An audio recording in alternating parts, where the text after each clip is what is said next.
महान जीवते सर्वसामर्थी प्रेमी परमेश्वर पिता का धन्यवाद एक बार फिर से हम करते हैं कि उसने एक अवसर हमें दिया है उसकी आराधना और उपासना करने का, क्योंकि सच्चा और जीवता परमेश्वर हमारी रक्षा करते हुए रात भर सुरक्षा देने के बाद एक नया दिन दिखाया और वो चाहता है कि हम उसकी आराधना और उपासना करें। और इसलिए हम उस महान परमेश्वर पिता के चरणों में हमारे उद्धारकर्ता प्रभु यीशु मसीह के नाम से आइए हम लोग विनती, निवेदन, प्रार्थना और धन्यवाद का बलिदान चढ़ाएं, ताकि सब लोग परमेश्वर के प्रेम को निरंतर अपने जीवन में महसूस करते रहें। आइए हम सब आराधना के पहले प्रार्थना करेंगे।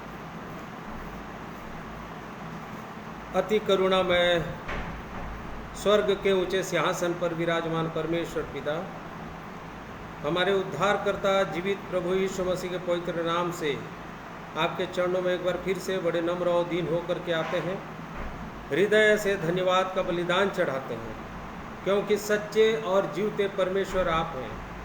आपने हमें बनाया है, सारी सृष्टि की रचना आपने की, और प्रभु जी आपने हम पर अपनी दया और करुणा को बनाए रखा है। हमारे जीवनों को बचाने के लिए आपने योजना बना करके हमें बचाया है, और इसलिए हम हृदय से धन्यवाद धन्यवाद धन्यवाद करते हैं हमारे उद्धारकर्ता प्रभु यीशु मसीह के लिए, और उस बलिदान के लिए धन्यवाद करते हैं जो कलवरी के क्रूस पर आज से 2000 वर्ष पहले दिया गया प्रभु, और सभी जगत के सारे लोगों के लिए ये योजना बना करके आपने ये बलिदान दिया, ताकि जो कोई उस पर विश्वास करे वो नाश न हो परंतु अनंत जीवन को प्राप्त करें। सामर्थी प्रभु, आपने हमारे जीवन में वो विश्वास को दिया, पवित्र आत्मा की सहायता प्रदान करके आपने हमें बुलाया अपने वचन के द्वारा से और अलग किया है प्रभु, इसलिए हम हृदय से धन्यवाद करते हैं। धन्यवाद देते हैं पवित्र वचनों के लिए जो हमसे बातचीत करता है। सचमुच में आप वचन के द्वारा से हमसे बातचीत करते हैं प्रभु जी। ये जीवित वचन जो सदा ठहरने वाला वचन है, जो अविनाशी वचन है, हमारे जीवनों को बहाल कर देता है। सचमुच में प्रेमी परमेश्वर पिता, हमारे जीवन में वो रूखा सूखा जीवन था, हमारी भूमि सूखी और निर्जल ऊसर थी, परंतु आपके वचन के आने के बाद, ये वचन जीवन रूपी जल बनने के बाद हमारा जीवन सचमुच में हरा भरा हो गया है प्रभु जी, और आप हमें हरी हरी चराइयों में लिए जा रहे हैं, इसलिए हम हृदय से धन्यवाद धन्यवाद धन्यवाद करते हैं। हमारे उद्धारकर्ता प्रभु यीशु मसीह के उस पवित्र लोहू के लिए धन्यवाद देते हैं जिसके द्वारा से हमने छुटकारे को प्राप्त किया। उस लोहू में आज भी सामर्थ्य है प्रभु, एक मनुष्य के पाप अपराधों को धो सकता है। जो कोई पश्चातापी हृदय से उसकी ओर फिरता है और उस लोहू को मांगता है, उसके जीवन के हर एक प्रकार के पाप धुल जाते हैं। सचमुच में ये महान आश्चर्य कर्म है कि एक मनुष्य का पाप प्रभु यीशु मसीह के लोहू के द्वारा से शुद्ध हो सकता है।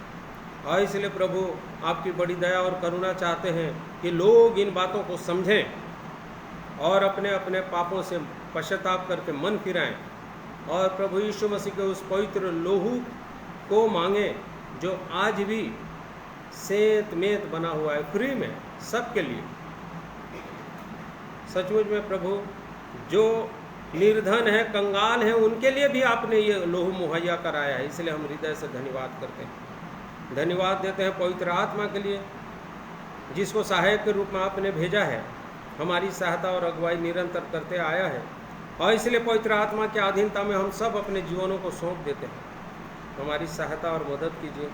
आज की आराधना के लिए हम आपके शरण में आते हैं प्रभु, हमारी अगुवाई कीजिए, ताकि हम जो आराधना उपासना कर रहे हैं, जो धन्यवाद का बलिदान चढ़ा रहे हैं, जो स्तुति के गीतों को गा रहे हैं, सब परमेश्वर पिता आपको सुगंधित द्रव्य सा भावे प्रभु करुणा और दया चाहते हैं। हम सब की सहायता कीजिए, जितने हम यहाँ बैठे हैं और जो ऑनलाइन सुन रहे हैं, उन सब की भी सहायता कीजिए, और जो बाद में सुनते हैं उन्हें भी आप अपने अनुग्रह भरे हाथों में संभालिए प्रभु, ताकि वो अनंत जीवन का भागीदार बनने पाए। धन्यवाद करते हैं सामर्थ्य प्रभु आज के दिन के लिए जिसे आपने दिया, आपको महिमा देते हैं। थोड़ी देर आपके शरण में आकर के बैठना चाहते हैं, आपके जीवित वचनों को सुन करके सीखना चाहते हैं, आपको महिमा देना चाहते हैं प्रभु। हम सब की सहायता कीजिए। इसलिए देह आत्मा प्राण सब कुछ आपके हाथों में सौंपते हुए बड़े धन्यवाद के साथ इस प्रार्थना को हमारे उद्धारकर्ता जीवित प्रभु यीशु मसीह के पवित्र नाम से मांग लेते हैं। सुनिए और ग्रहण कीजिए। आमीन।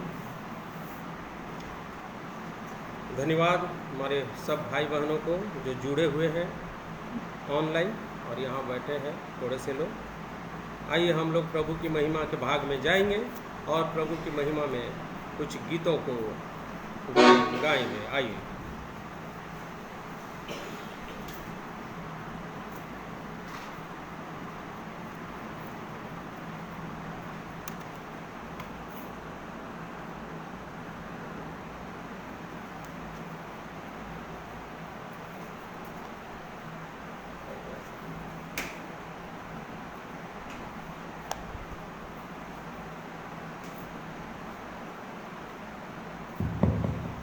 हेलो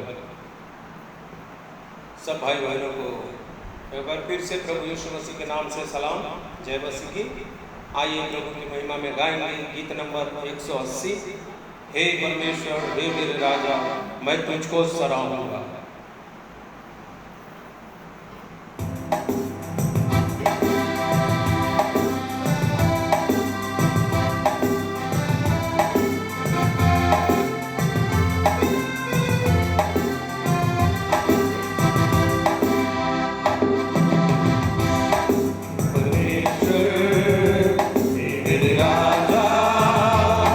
मैं तुझको सराहूंगा।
तेरा धन्यवाद करेगी, बंद तुझे कहा करे, और तेरे पराक्रम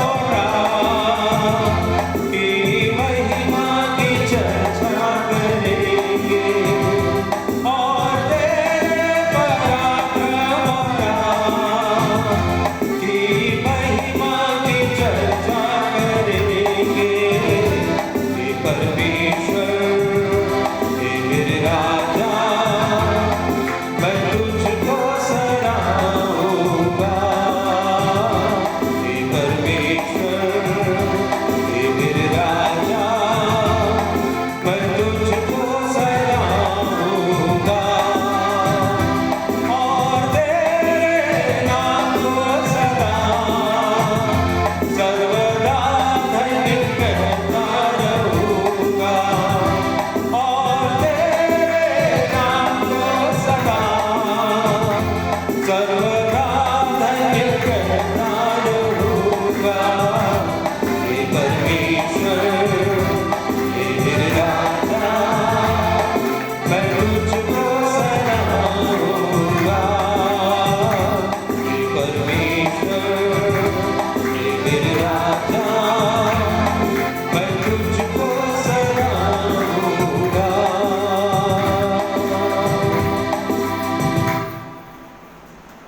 महिमामय परमेश्वर पिता को निरंतर अपने जीवन में सराहते हुए, उसकी करुणा और दया को स्मरण करते हुए जब हम आगे बढ़ते जाते हैं तो उसकी आज्ञाएं हमारे लिए हैं। वो कहता है, उठ जाओ और प्रकाशमान हो जाओ, क्योंकि तुम्हारा प्रकाश तुम्हारे लिए आ चुका है, और अब तुम जगत की ज्योति हो। आइए प्रभु की इस वचनों के आधार पे प्रभु जैसे चाहते हैं कि हम सब उठ जाएं और प्रकाशित हो जाएं, और अपना प्रकाश, प्रभु का प्रकाश लोगों तक फैलाएं। आइए प्रभु की महिमा में इस गीत को गाएंगे। उठो हो प्रकाशमान, तेरा प्रकाश आया है।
राजा दे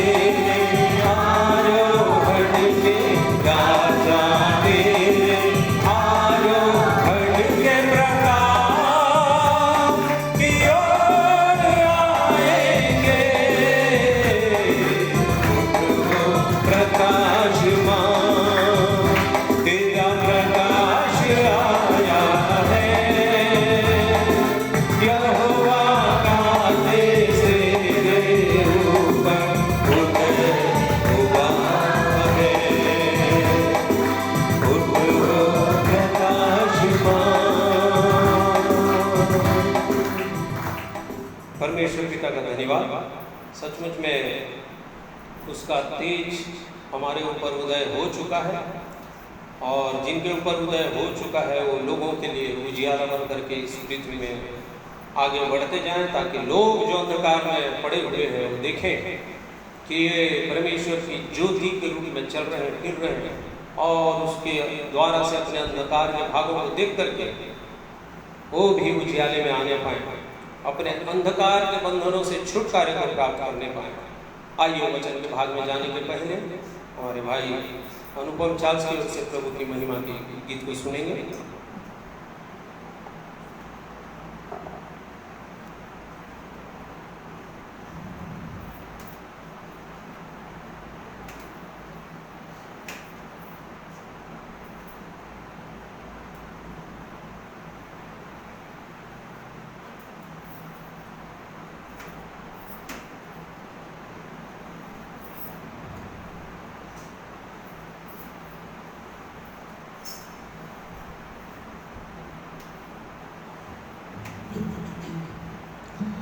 आप सबों को परमेश्वर प्रभु यीशु मसीह में जय मसीह कहता हूँ।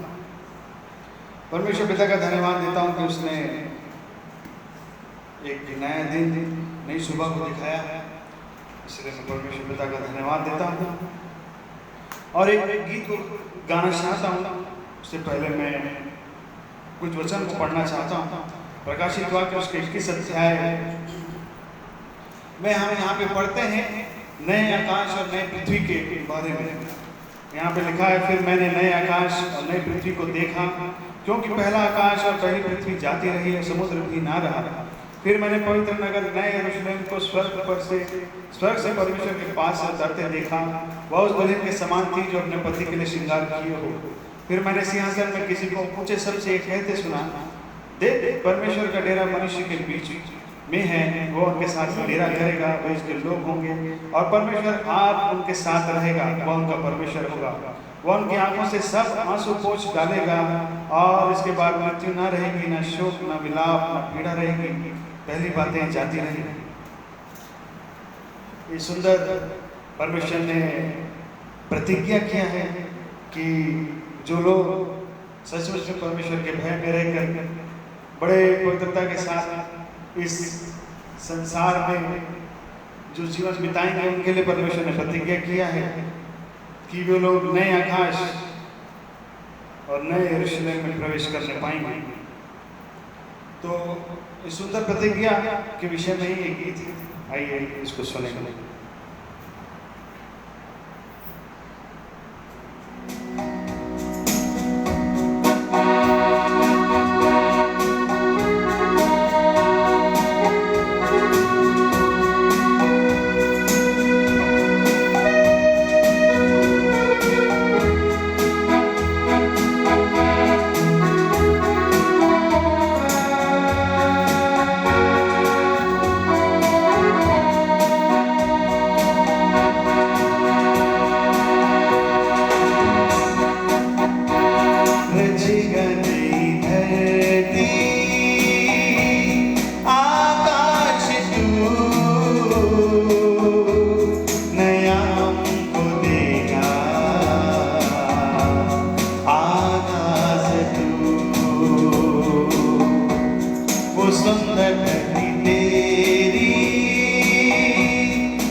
वो सुंदर धरती तेरी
रचेगा नई धरती आकाश तू, नया हमको देगा आकाश तू। वो सुंदर धरती तेरी देखेंगे हम, इसी आस की ज्योति जलती रहे, रचेगा नई धरती।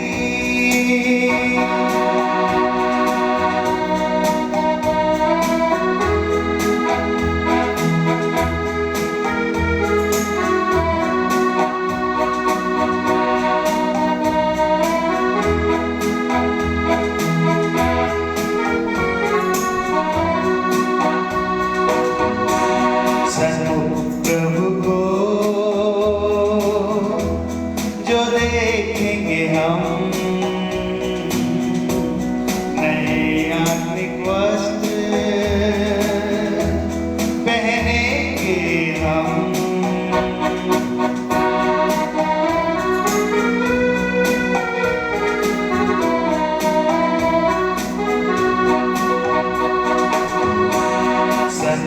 प्रभु को जो देखेंगे हम, नए आत्मिक वस्त्र पहनेंगे हम।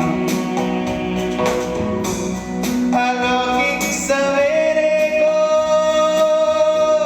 जो देखेंगे हम, इसी आस में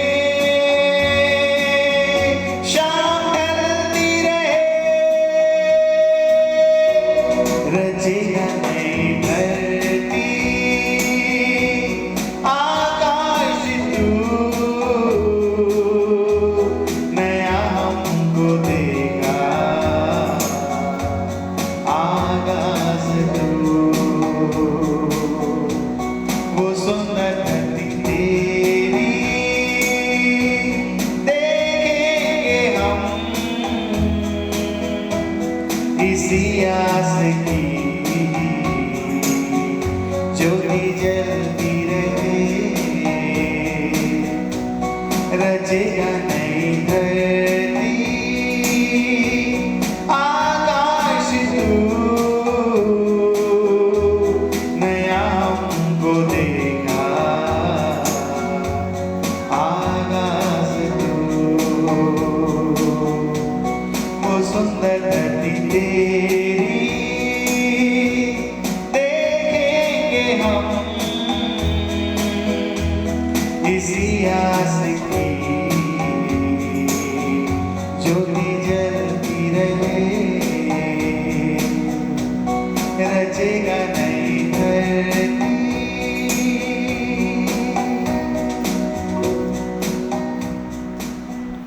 परमेश्वर पिता का धन्यवाद करता हूँ।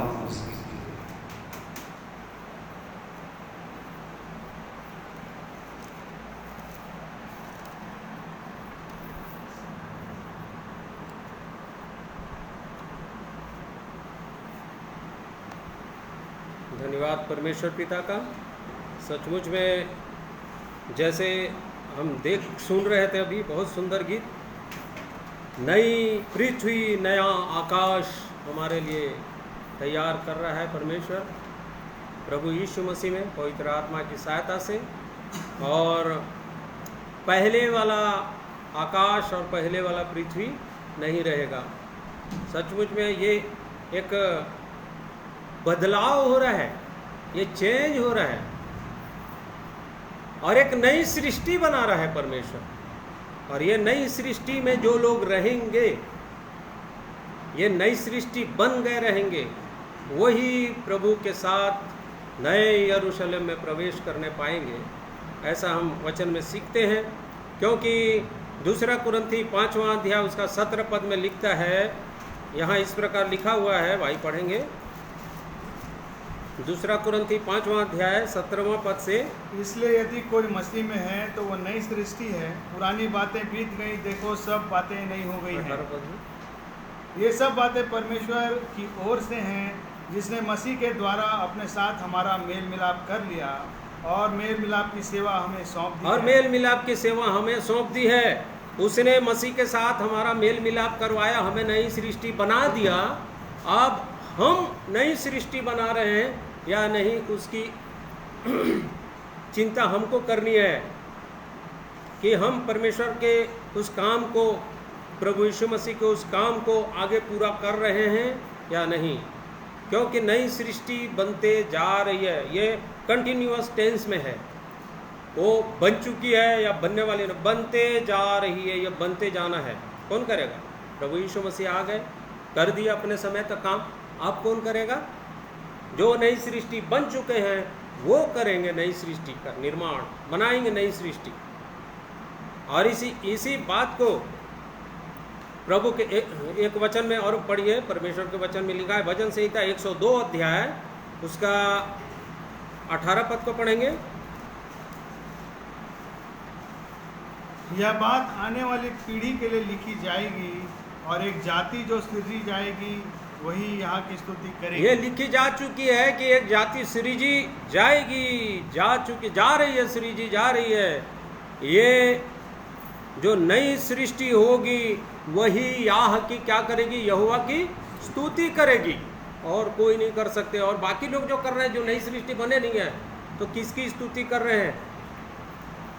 यहाँ जब तक हम नई सृष्टि में शामिल नहीं हुए, प्रभु यीशु मसीह में हो करके मसीह में हमारा मेल मिलाप कर दिया, यदि मसीह के द्वारा से हमारा मेल मिलाप पिता के साथ नहीं हुआ, तो हम कभी भी नई सृष्टि नहीं बन सकते।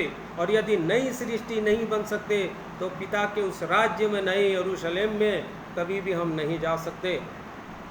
परमेश्वर के वचन में सीधा सीधा साफ साफ शब्दों में इसका वर्णन है। और इन्हीं बातों में यदि ऐसा ही जीवन जीते रहेंगे तो उनके लिए क्या प्रकाशित करता है परमेश्वर का वचन? देखिए क्या लिखता है। अय्यूब की किताब में देखेंगे यदि, तो उसमें लिखता है, अय्यूब की किताब 22 अध्याय उसका 5वां पद में यदि पढ़ेंगे, क्या तेरी बुराई बहुत नहीं? 15 पद है क्या? अय्यूब 22, हाँ पढ़ो। क्या तो उस पुराने रास्ते को पकड़े रहेगा जिस पर अनर्थ करने वाले चलते हैं? क्या तू उस पुराने ही जीवन को पकड़े रहेगा? नया बनने की इच्छा नहीं है। प्रभु चाहता है, परमेश्वर चाहता है कि एक नई सृष्टि बनो। मैंने भी नई सृष्टि का निर्माण किया। कैसे? प्रभु यीशु मसीह के द्वारा से, परमेश्वर पिता से मेल मिलाप जितने लोग कर रहे हैं वो सब नई सृष्टि है। यहाँ प्रश्न चिन्ह है, पढ़िए फिर से। क्या तो उस पुराने रास्ते को पकड़े रहेगा जिस पर अनर्थ करने वाले चलते हैं? जिस पर अनर्थ करने वाले चलते हैं। क्या तू उस पुराने रास्ते को पकड़े रहेगा? और 16वां पद, वे अपने समय से पहले उठा लिए गए। ऐसे लोग समय से पहले उठा लिए भी जाते हैं, उठा लिए गए, और उनके घर की नींव नदी बहा ले गई। घर की नींव भी हिल गई, क्योंकि रेत की दीवारें थीं, चट्टान पर उन्होंने अपना घर नहीं बनाया। अद्भुत परमेश्वर है। सुंदर गीत को भाई ने गाया, मुझे बहुत अच्छा लग रहा था, प्रकाशन मिल रहा था, तो मैं बोला चलो पहले परमेश्वर के इन वचनों को प्रकाशित करें, जो आप दे रहे हो प्रभु, हम उसको प्रकाशित करें। मैं तैयारी कुछ और कर रहा हूँ। परमेश्वर हम सबकी सहायता करे कि एक नई सृष्टि में हम शामिल हो चुके हैं या नहीं, इस बात की हमको चिंता करनी है। हमको चेक करना है, क्या मैं नई सृष्टि बन चुका हूँ? क्योंकि प्रकाशित वाक्य 21 अध्याय में फिर एक नई, क्या लिखा? फिर मैंने नए आकाश और नई पृथ्वी को देखा। एक नया आकाश और नई पृथ्वी को देखा, क्योंकि पहला आकाश और पहली पृथ्वी जाती रही थी। पहला आकाश और पहली पृथ्वी चली गई, जाती रही, समाप्त हो जाएगी, और समुद्र भी ना रहा।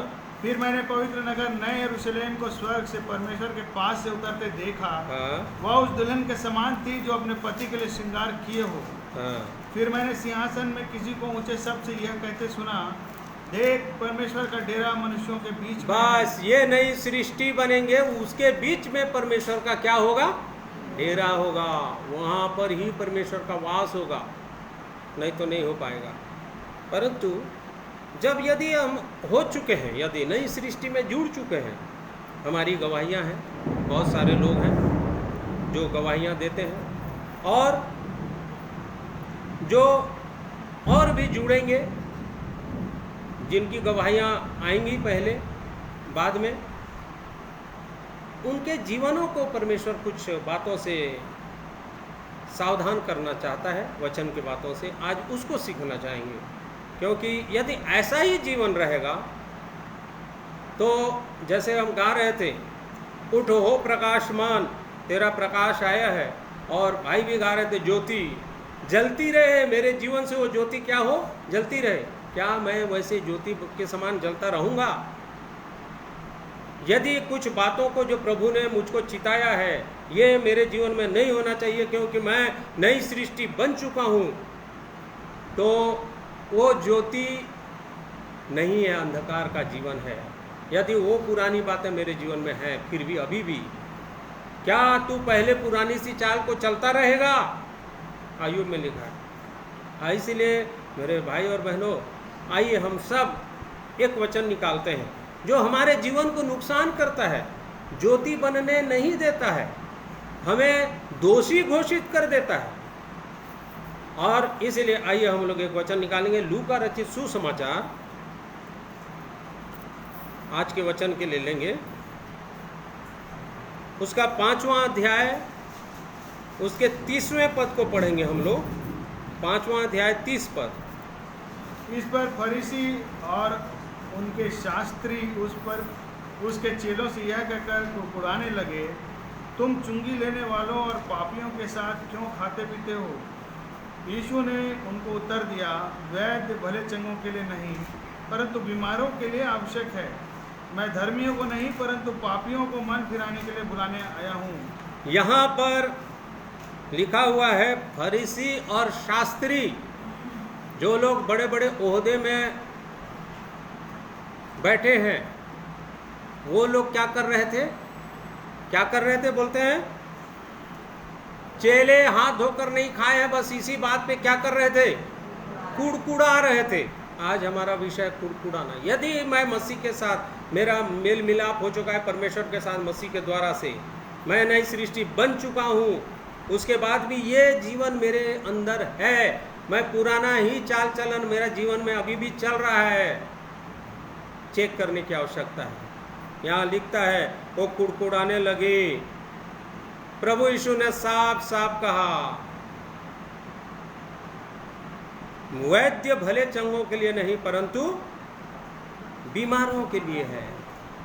प्रभु यीशु उनके साथ बातचीत करते रहे, परंतु वहाँ जो धर्म के ठेकेदार बैठे थे, बहुत सारे लोग, उनके जीवन में कुड़कुड़ाहट थी, कुड़कुड़ा रहे थे।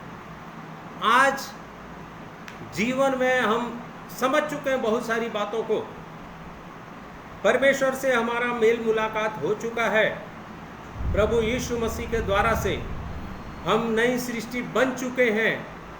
आज भी कहीं हमारे जीवन में कुड़कुड़ाहट गुड़गुड़ाहट तो है ही नहीं, चेक करने की आवश्यकता है। ऐसे कुछ लोग किए, बाइबल में उदाहरण है, ऐसे कुछ लोग किए, कुड़कुड़ाए, जिनका बहुत बुरा परिणाम हुआ, जिनका बहुत बुरा परिणाम हुआ। कुछ लोगों के उदाहरणों को देखेंगे, हम सब मिल करके देखेंगे। आइए उत्पत्ति 4 अध्याय में जाएंगे तो वहाँ पर लिखता है, 4 का 13-14 पढ़ेंगे। तब कैन ने यहोवा से कहा, मेरा दंड सहने से बाहर है, देख तूने आज के दिन मुझे भूमि पर से निकाला है, और मैं तेरी दृष्टि की आड़ में रहूंगा और पृथ्वी पर भटकने वाला और भगोड़ा रहूंगा, और जो कोई मुझे पाएगा मुझे घात करेगा। तो यहाँ पर आप लोग और सब लोग जानते हैं, बहुत लोग जो लोग सुने जानते हैं, कैन और हाबिल जो आदम के संतान थे, दोनों ने भेंट चढ़ाई परमेश्वर के सामने।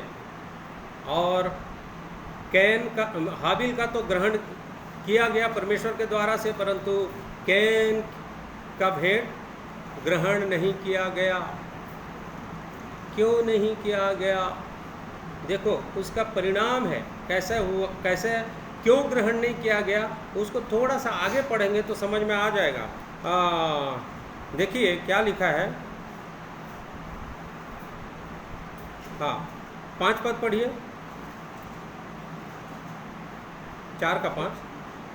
परंतु कैन और उसकी भेंट को उसने ग्रहण ना किया, तब कैन अति क्रोधित हुआ। अंदर में बैठा हुआ है क्रोध, पहले से क्रोध पहले से हमारे अंदर बैठा हुआ है, और हम जाकर के क्या कर रहे हैं? भेंट चढ़ा रहे हैं। समझ रहे हैं? पवित्र है नहीं जीवन, क्रोध बैठा हुआ है। क्रोध की आत्मा हमारे जीवन में काम कर रहा है। हाबिल के में नहीं था। यहाँ देखो थोड़ा सा ग्रहण नहीं हुआ तो क्या करने लग गया? क्रोध करने लग गया। फिर देखो क्यों बैठा हुआ है, उसको ये वचन में साफ साफ दिया हुआ है। हाँ, आगे पढ़िए। और उसके मुंह पर उदासी छा गई। उदासी छा गई। तब यहोवा ने कैन से कहा, तू क्यों क्रोधित हुआ? क्यों क्रोधित हुआ? देखो परमेश्वर यहोवा पूछता है, तू क्यों क्रोध किया? क्रोध का कारण बता। हाँ? और तेरे मुंह पर उदासी क्यों छा गई है? हाँ? यदि तू भला करे तो क्या तेरी भेंट ग्रहण न की जाएगी? उसके जीवन में भलाई नाम का कोई चीज नहीं था। यदि तू भला करे, परमेश्वर उसके दूसरे के जीवन के लिए भलाई करने पे परमेश्वर को क्या लाभ था? चूंकि ये भलाई नहीं करना भी एक अवगुण है, क्रोध है अंदर में, तो क्या कहता मालूम? देख, उसके आगे पढ़ो। और यदि तू भला ना करे तो तेरी भेंट ग्रहण ना की जाएगी। और यदि तू भला ना करे तो पाप द्वार पर छिपा रहता है। इसलिए कि उसके जीवन में भलाई नहीं थी, तो पाप उसके जीवन के द्वार पर क्या था? छिपा हुआ था। आज चेक करेंगे हम अपने जीवन को, उसके जीवन में कुड़कुड़ाहट आ गया, कुड़कुड़ाहट था। कैन का क्या परिणाम हुआ? यहाँ बहुत सुंदर इन वचनों को देखिएगा। क्या बोलता है मालूम? परमेश्वर को क्या जवाब देता है वो कैन? कैसे जवाब देता है? हाँ, 9वां पद पढ़िए। तब यहोवा ने कैन से पूछा, तेरा भाई हाबिल कहाँ है? उसने कहा, मालूम नहीं। क्या मैं अपने भाई का रखवाला हूँ? शब्द बदल गया। सगा भाई को पूछ रहा परमेश्वर यहोवा कि तेरा भाई हाबिल कहाँ है? कैन को पूछ रहा है, तेरा भाई हाबिल कहाँ है? तो क्या बोलता है? क्या मैं अपने भाई का, मुझको नहीं मालूम, क्या मैं ये अपने भाई का रखवाला हूँ? देखो मतलब कैसे बदल जाता है जीवन। आज हमको और आपको चेक करना है। उसके जीवन में टोटल द्वार पर पाप खड़ा था, और ये सब कुड़कुड़ाहट के कारण उसके जीवन को नुकसान करने लग गया था। आज हमारे और आपके जीवन में किसी भी बात को लेकर के हो, पारिवारिक हो, किसी भी बातों को लेकर कहीं कुड़कुड़ाहट तो नहीं है? यदि कुड़कुड़ाहट है तो अभी समझने की आवश्यकता। क्या हासिल हुआ? तूने जो ये क्या लिखा? 14 पद को पढ़ो। देख, तूने आज के दिन मुझे भूमि पर से निकाला, भूमि से निकाल दिया गया, और मैं तेरी दृष्टि की आड़ में रहूंगा। हाँ? और पृथ्वी पर भटकने वाला और भगोड़ा वो रहूंगा। भगोड़ा बन गया, भटकने वाला हो गया, क्योंकि उसके जीवन में ये कुड़कुड़ाहट था। ये बहुत भय योग्य बातें हैं। कहीं मेरे जीवन में ऐसा है तो मेरे साथ क्या होगा? सोच के देखिए। बहुत लोगों का उदाहरण है परमेश्वर के वचन में, जिसको आज मैं बताना चाह रहा हूँ, कुछ मनन किया हूँ। और इसलिए और परमेश्वर के वचन में यदि जाएंगे तो एक और वचन को पढ़ेंगे, उत्पत्ति 30 अध्याय को ही जाएंगे तो उसमें एक जन का और दिया है उदाहरण कि वो भी अपने जीवन में कुड़कुड़ाई। राहेल के विषय में देख लीजिए, 30वां अध्याय उत्पत्ति, जेनेसिस 30 चैप्टर 30 वर्स 1 एक को पढ़ेंगे। जब राहेल ने देखा कि याकूब के लिए मुझसे कोई संतान नहीं होती, तब वो अपनी बहन से डाह करने लगी। और याकूब से कहा, मुझे भी संतान दे, नहीं तो मर जाऊंगा। ये लो, डाह कुड़कुड़ाना उसके जीवन में चालू हो गया। हो पति साहब, मेरे जीवन में भी मुझको चाहिए संतान। और परमेश्वर से मांगो ना, नम्र और दीन बनो ना। प्रभु यीशु मसीह तक एक कुंवारी के गर्भ में इसलिए पैदा हो गए क्योंकि वो मन में नम्र और दीन थी। यहाँ राहेल के जीवन में क्या आ गया था? कुड़कुड़ाहट। परमेश्वर से मांगना तो छोड़ दी, परंतु क्या करने लग गई? गुड़गुड़ाने, डाह करने लग गई। ये बहुत भयंकर बातें हैं और इन बातों को मुझको और आपको अपने जीवन में चेक करने की आवश्यकता है। यदि हमारे जीवन में ऐसे ही कुड़कुड़ाहट है तो मुश्किल हो जाएगा। तब हमारे जीवन से अड़ंगा आएगा, दूसरे के प्रति ईर्ष्या होगा, द्वेष होगा। परमेश्वर के राज्य में नई सृष्टि जाएगी। ऐसे पुराने लोग जाएंगे क्या? नहीं जा सकते। नया बन जाइए। फिर मूसा के विषय में हम यदि पढ़ते हैं तो निर्गमन 3 अध्याय यदि जाते हैं तो उसमें लिखता है, निर्गमन की किताब 3 अध्याय को जाइए, 11वां पद को देखेंगे। उसमें इस प्रकार से लिखा है, परंतु मूसा ने परमेश्वर से कहा, मैं कौन हूँ जो फिरौन के पास जाऊँ और इजरायलियों को मिस्र से निकाल ले आऊँ। उसने कहा, निश्चय मैं तेरे संग रहूँगा और इस बात का कि तेरा भेजने वाला मैं हूँ, तेरे लिए यह चिन्ह होगा कि जब तू उन लोगों को मिस्र से निकाल चुके तब तुम इसी पहाड़ पर परमेश्वर की उपासना करो। देख लो, मैं कौन हूँ, मैं कैसे जा सकता हूँ। देखो, परमेश्वर ने काम के लिए बुलाया और काम के लिए वो थोड़ा सा आनाकानी करने लगा, कुड़कुड़ा। मैं कौन हूँ, मैं नहीं बोल सकता, मैं थोड़ा सा तोतला हूँ। ये सब वचन में लिखा हुआ है। मैं कैसे जा सकता हूँ? ये सेवा के भाग में बहुत हमको सीखने की आवश्यकता है। यदि आप गवाही देने के लिए, मैं तो बोल नहीं सकती, मुझको शब्द नहीं मिलते, मैं कैसे बोलूँगा? उस परमेश्वर की गवाही कैसे दूँ जिसने बड़े बड़े उपकार किए मेरे जीवन में? नहीं देते। मैं कैसे बता सकता हूँ? मुझको तो समझ में नहीं आता, मैं बोलने नहीं जानती हूँ। मूसा भी बोल रहा है, मैं कौन हूँ जो इस्राएल फिरौन के सामने में जाकर के ऐसे बात करूँ। कुड़कुड़ा रहा था वहाँ, मालूम है। बहुत दुर्दशा गया। आगे जाकर के उसके साथ क्या हुआ आप पढ़ लीजिए निर्गमन पूरा किताब को। मिस्र देश से परमेश्वर ने निकाला इस्राएलियों को। बहुत सारे लोग थे। अगुवाई कौन किया? मूसा ने किया।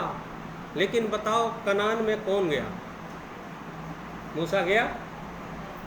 परमेश्वर का अनुग्रह, परमेश्वर के हर एक बातें थी, वो चुना हुआ व्यक्ति था, लेकिन मन में आया एक बार और कुड़कुड़ा रहा था, प्रभु मेरा नाम उस जीवन की किताब से काट दे। अरे कुड़कुड़ाना अब नहीं। परमेश्वर चाहता है कि आप बिना कुड़कुड़ाए उसकी क्या करो? सेवा करो। उसके काम को सुनो, समझो, परखो और करो। आपको भी काम दिया, हर एक जन को काम दिया है। किसी को काम नहीं दिया ऐसा नहीं है, सबको दिया है। पर हमारे अंदर परमेश्वर की आज्ञा, परमेश्वर की बातें, परमेश्वर का विचार आने के पहले कुड़कुड़ाहट, चाहे किसी भी प्रकार से, परमेश्वर के लिए हो, परिवार के लिए भी यदि कुड़कुड़ाहट पति का पत्नी का पति के साथ या बाल बच्चों के साथ, तो वो भी हमारे जीवन को रुकावट पैदा कर सकता है परमेश्वर के राज्य में परमेश्वर के साथ मिलने के लिए या नई सृष्टि बन करके उठा लिए जाने के लिए। ये छोटा मोटा चीज़ नहीं है। कुड़कुड़ाहट है तो समझ लीजिए कभी नहीं जा सकते। ये देख लीजिए इनका हश्र क्या हुआ, बहेतू और भगोड़ा बना दिया गया वो कैन। आज भी उसके संतान बहेतू और भगोड़ा घूम रहे हैं। मूसा नहीं जा सका जिसको परमेश्वर ने चुना था। कुछ बातों में उसने भी विरोध जताया। बाइबल पूरा पढ़िए। परमेश्वर की आज्ञा को सुना, लेकिन उसकी आज्ञा को सोचे समझे बिना जहाँ पर बात करना बोला वहाँ डंडा मार दिया। अंदर में कुछ था ना, द्वार पे पाप छुपा हुआ, परेशान हो गया। इस्राएली लोग ऐसे करते हैं परमेश्वर, ये लोग इतने प्रजा ऐसे करती है, कुड़कुड़ाने लग गया था मन से। तभी तो बात करने बोला तो क्या मार दिया? चट्टान पर लाठी मार। ये जीवन में कभी ना हो, क्योंकि कुड़कुड़ाहट शुरू होता है, उसके बाद वो बड़ा रूप ले लेता है और नुकसान उसी का होता है। परमेश्वर हम सबको और भी समझाए, इस्राएली लोग भी कुड़कुड़ाने बुड़बुड़ाने लगे थे। निर्गमन उसका 16वां अध्याय को यदि पढ़ते हैं तो इस्राएली लोग स्वयं कुड़कुड़ा बुड़बुड़ा रहे थे। 16 अध्याय का 17 पद को पढ़ेंगे भाई। और इजरायलियों ने वैसा ही किया, और किसी ने अधिक और किसी ने थोड़ा बटोर लिया। जब उन्होंने उसको ओमेर से नापा, तब जिसके पास अधिक था उसके कुछ अधिक ना रह गया, और जिसके पास थोड़ा था उसको कुछ घटी ना हुई, क्योंकि एक एक मनुष्य ने अपने अपने खाने के योग्य ही बटोर लिया था। आगे। फिर मूसा ने उनसे कहा, कोई इसमें से कुछ सवेरे तक ना रख छोड़े। तो भी उन्होंने मूसा की बात ना मानी। इसलिए जब किसी मनुष्य ने उसमें से कुछ सवेरे तक रख छोड़ा तो उसमें कीड़े पड़ गए और वो बसाने लगा, और मूसा उन पर क्रोधित हुआ। देख लीजिए यहाँ और आगे लिखा, ये लोग सबसे पहले तो किसके लिए बुड़बड़ा रहे थे? मांस खाने के लिए। और हम तो मिस्र देश में मांस खाते थे बढ़िया भरपेट, और हम तो लहसुन और अदरक खाते थे, प्याज खाते थे, यहाँ तो कुछ नहीं जंगल में मिल रहा है। ये बुड़बुड़ाने लगे। परमेश्वर ने दिया, प्यासे थे, मन परमेश्वर ने पानी पिलाया चट्टान से निकाल करके, तब भी उनका बुड़बुड़ाना खत्म नहीं हुआ। बोला और भोर को तुम्हें यहोवा का तेज देख पड़ेगा, क्योंकि तुम जो यहोवा पर बुड़बुड़ाते हो उसे वह सुनता है। और हम क्या हैं कि तुम हम पर बुड़बुड़ाते हो। फिर मूसा ने कहा, यह सब होगा जब यहोवा सांझ को तुम्हें खाने के लिए मांस और भोर को रोटी मनमाने देगा, क्योंकि तुम जो उस पर बुड़बुड़ाते हो उसे वह सुनता है। वो सुनता है जो तुम बुड़बुड़ाते हो ना, अंदर में मन में या शब्दों को चबा चबा करके किसी के प्रति भी बुड़बुड़ाते हो, तो भले ही सामने वाला नहीं सुन रहा है, परंतु कौन सुनता है? तुम जो यहाँ बुड़बुड़ा रहे हो वो सुनता है, वो परमेश्वर सुनता है। बहुत सावधान रहिए। ये जीवन, सुंदर जीवन परमेश्वर ने दिया है। यदि मेरे जीवन में आज भी वो बुड़बुड़ाहट है किसी के प्रति भी, मैं बुड़बुड़ा रहा हूँ, बुड़बुड़ा रही हूँ, कुड़कुड़ा रही हूँ, तो क्या होगा? निवाला मुंह में रहेगा और मिट जाएंगे, बोलता है। वो इतना क्रोधित हो गया कि उनका निवाला मुंह में था और उसके जवान लोगों को क्या कर दिया? नाश कर दिया। कुड़कुड़ाना नहीं, हमारा जीवन टोटल जो सुंदर जीवन हमारा शुरुआत हुआ वो क्या हो जाएगा? नाश हो जाएगा। इसलिए मेरे प्रिय भाई बहनों, बहुत सावधानी के साथ इन वचनों को अपने जीवन के लिए, कुछ लोग वैसे और बुड़बुड़ाए, परमेश्वर ने कुछ लोगों को महत्व दिया और कुछ लोग उसके विषय में डाहा किया, कुड़कुड़ाए। जैसे गिनती उसका 16 अध्याय यदि पढ़ते हैं, गिनती की किताब उसके 16वें अध्याय, उसमें कोरह करके एक जन है, उसके बारे में हम लोग बहुत पहले कई बार सुन चुके हैं। आइए सुनते हैं। 16 का 8वां पद से 11 पद तक यदि पढ़ते हैं तो उसमें लिखता है, फिर मूसा ने कोरह से कहा, हे लेवियों सुनो, क्या यह तुम्हें छोटी बात जान पड़ती है कि इज़राइल के परमेश्वर ने तुमको इज़राइल की मंडली से अलग करके अपने निवास की सेवा करने और मंडली के सामने खड़े होकर उसकी भी सेवा टहल करने के लिए अपने समीप बुला लिया है। परमेश्वर ने स्वयं बुलाया था लेवी वंश को कि वो मेरे सामने खड़े होकर के क्या करें? सेवा टहल। हाँ, फिर इसमें कोरह भी था। आगे, और तुझे और तेरे सब लेवी भाइयों को भी उसने समीप बुला लिया है, फिर भी तुम याजक पद के भी खोजी हो। अब याजक पद चाहे रहते, मन में कुड़कुड़ा रहते, अरे हम क्या ये दरी बिछाते रहेंगे? क्या हम बर्तन को वहाँ का मंदिरों का साफ करते रहेंगे? क्या हमको यही सेवा चाहिए? हमको भी क्या बनना है? याजक बनना है, कुर्सी में बैठना है और हम बड़े पद पाना चाहते हैं। ऐसे क्या स्थिति हुआ उनका? पढ़िए, आगे पढ़िए। और इसी कारण तूने अपनी सारी मंडली को यहोवा के विरुद्ध इकट्ठा किया है। हारून कौन है कि तुम उस पर बुड़बुड़ाते हो? हारून के विषय में भी बुड़बुड़ाना चालू किए, परमेश्वर के विषय में भी उन्होंने बुड़बुड़ाना चालू कर दिया। 20 पद को पढ़िए।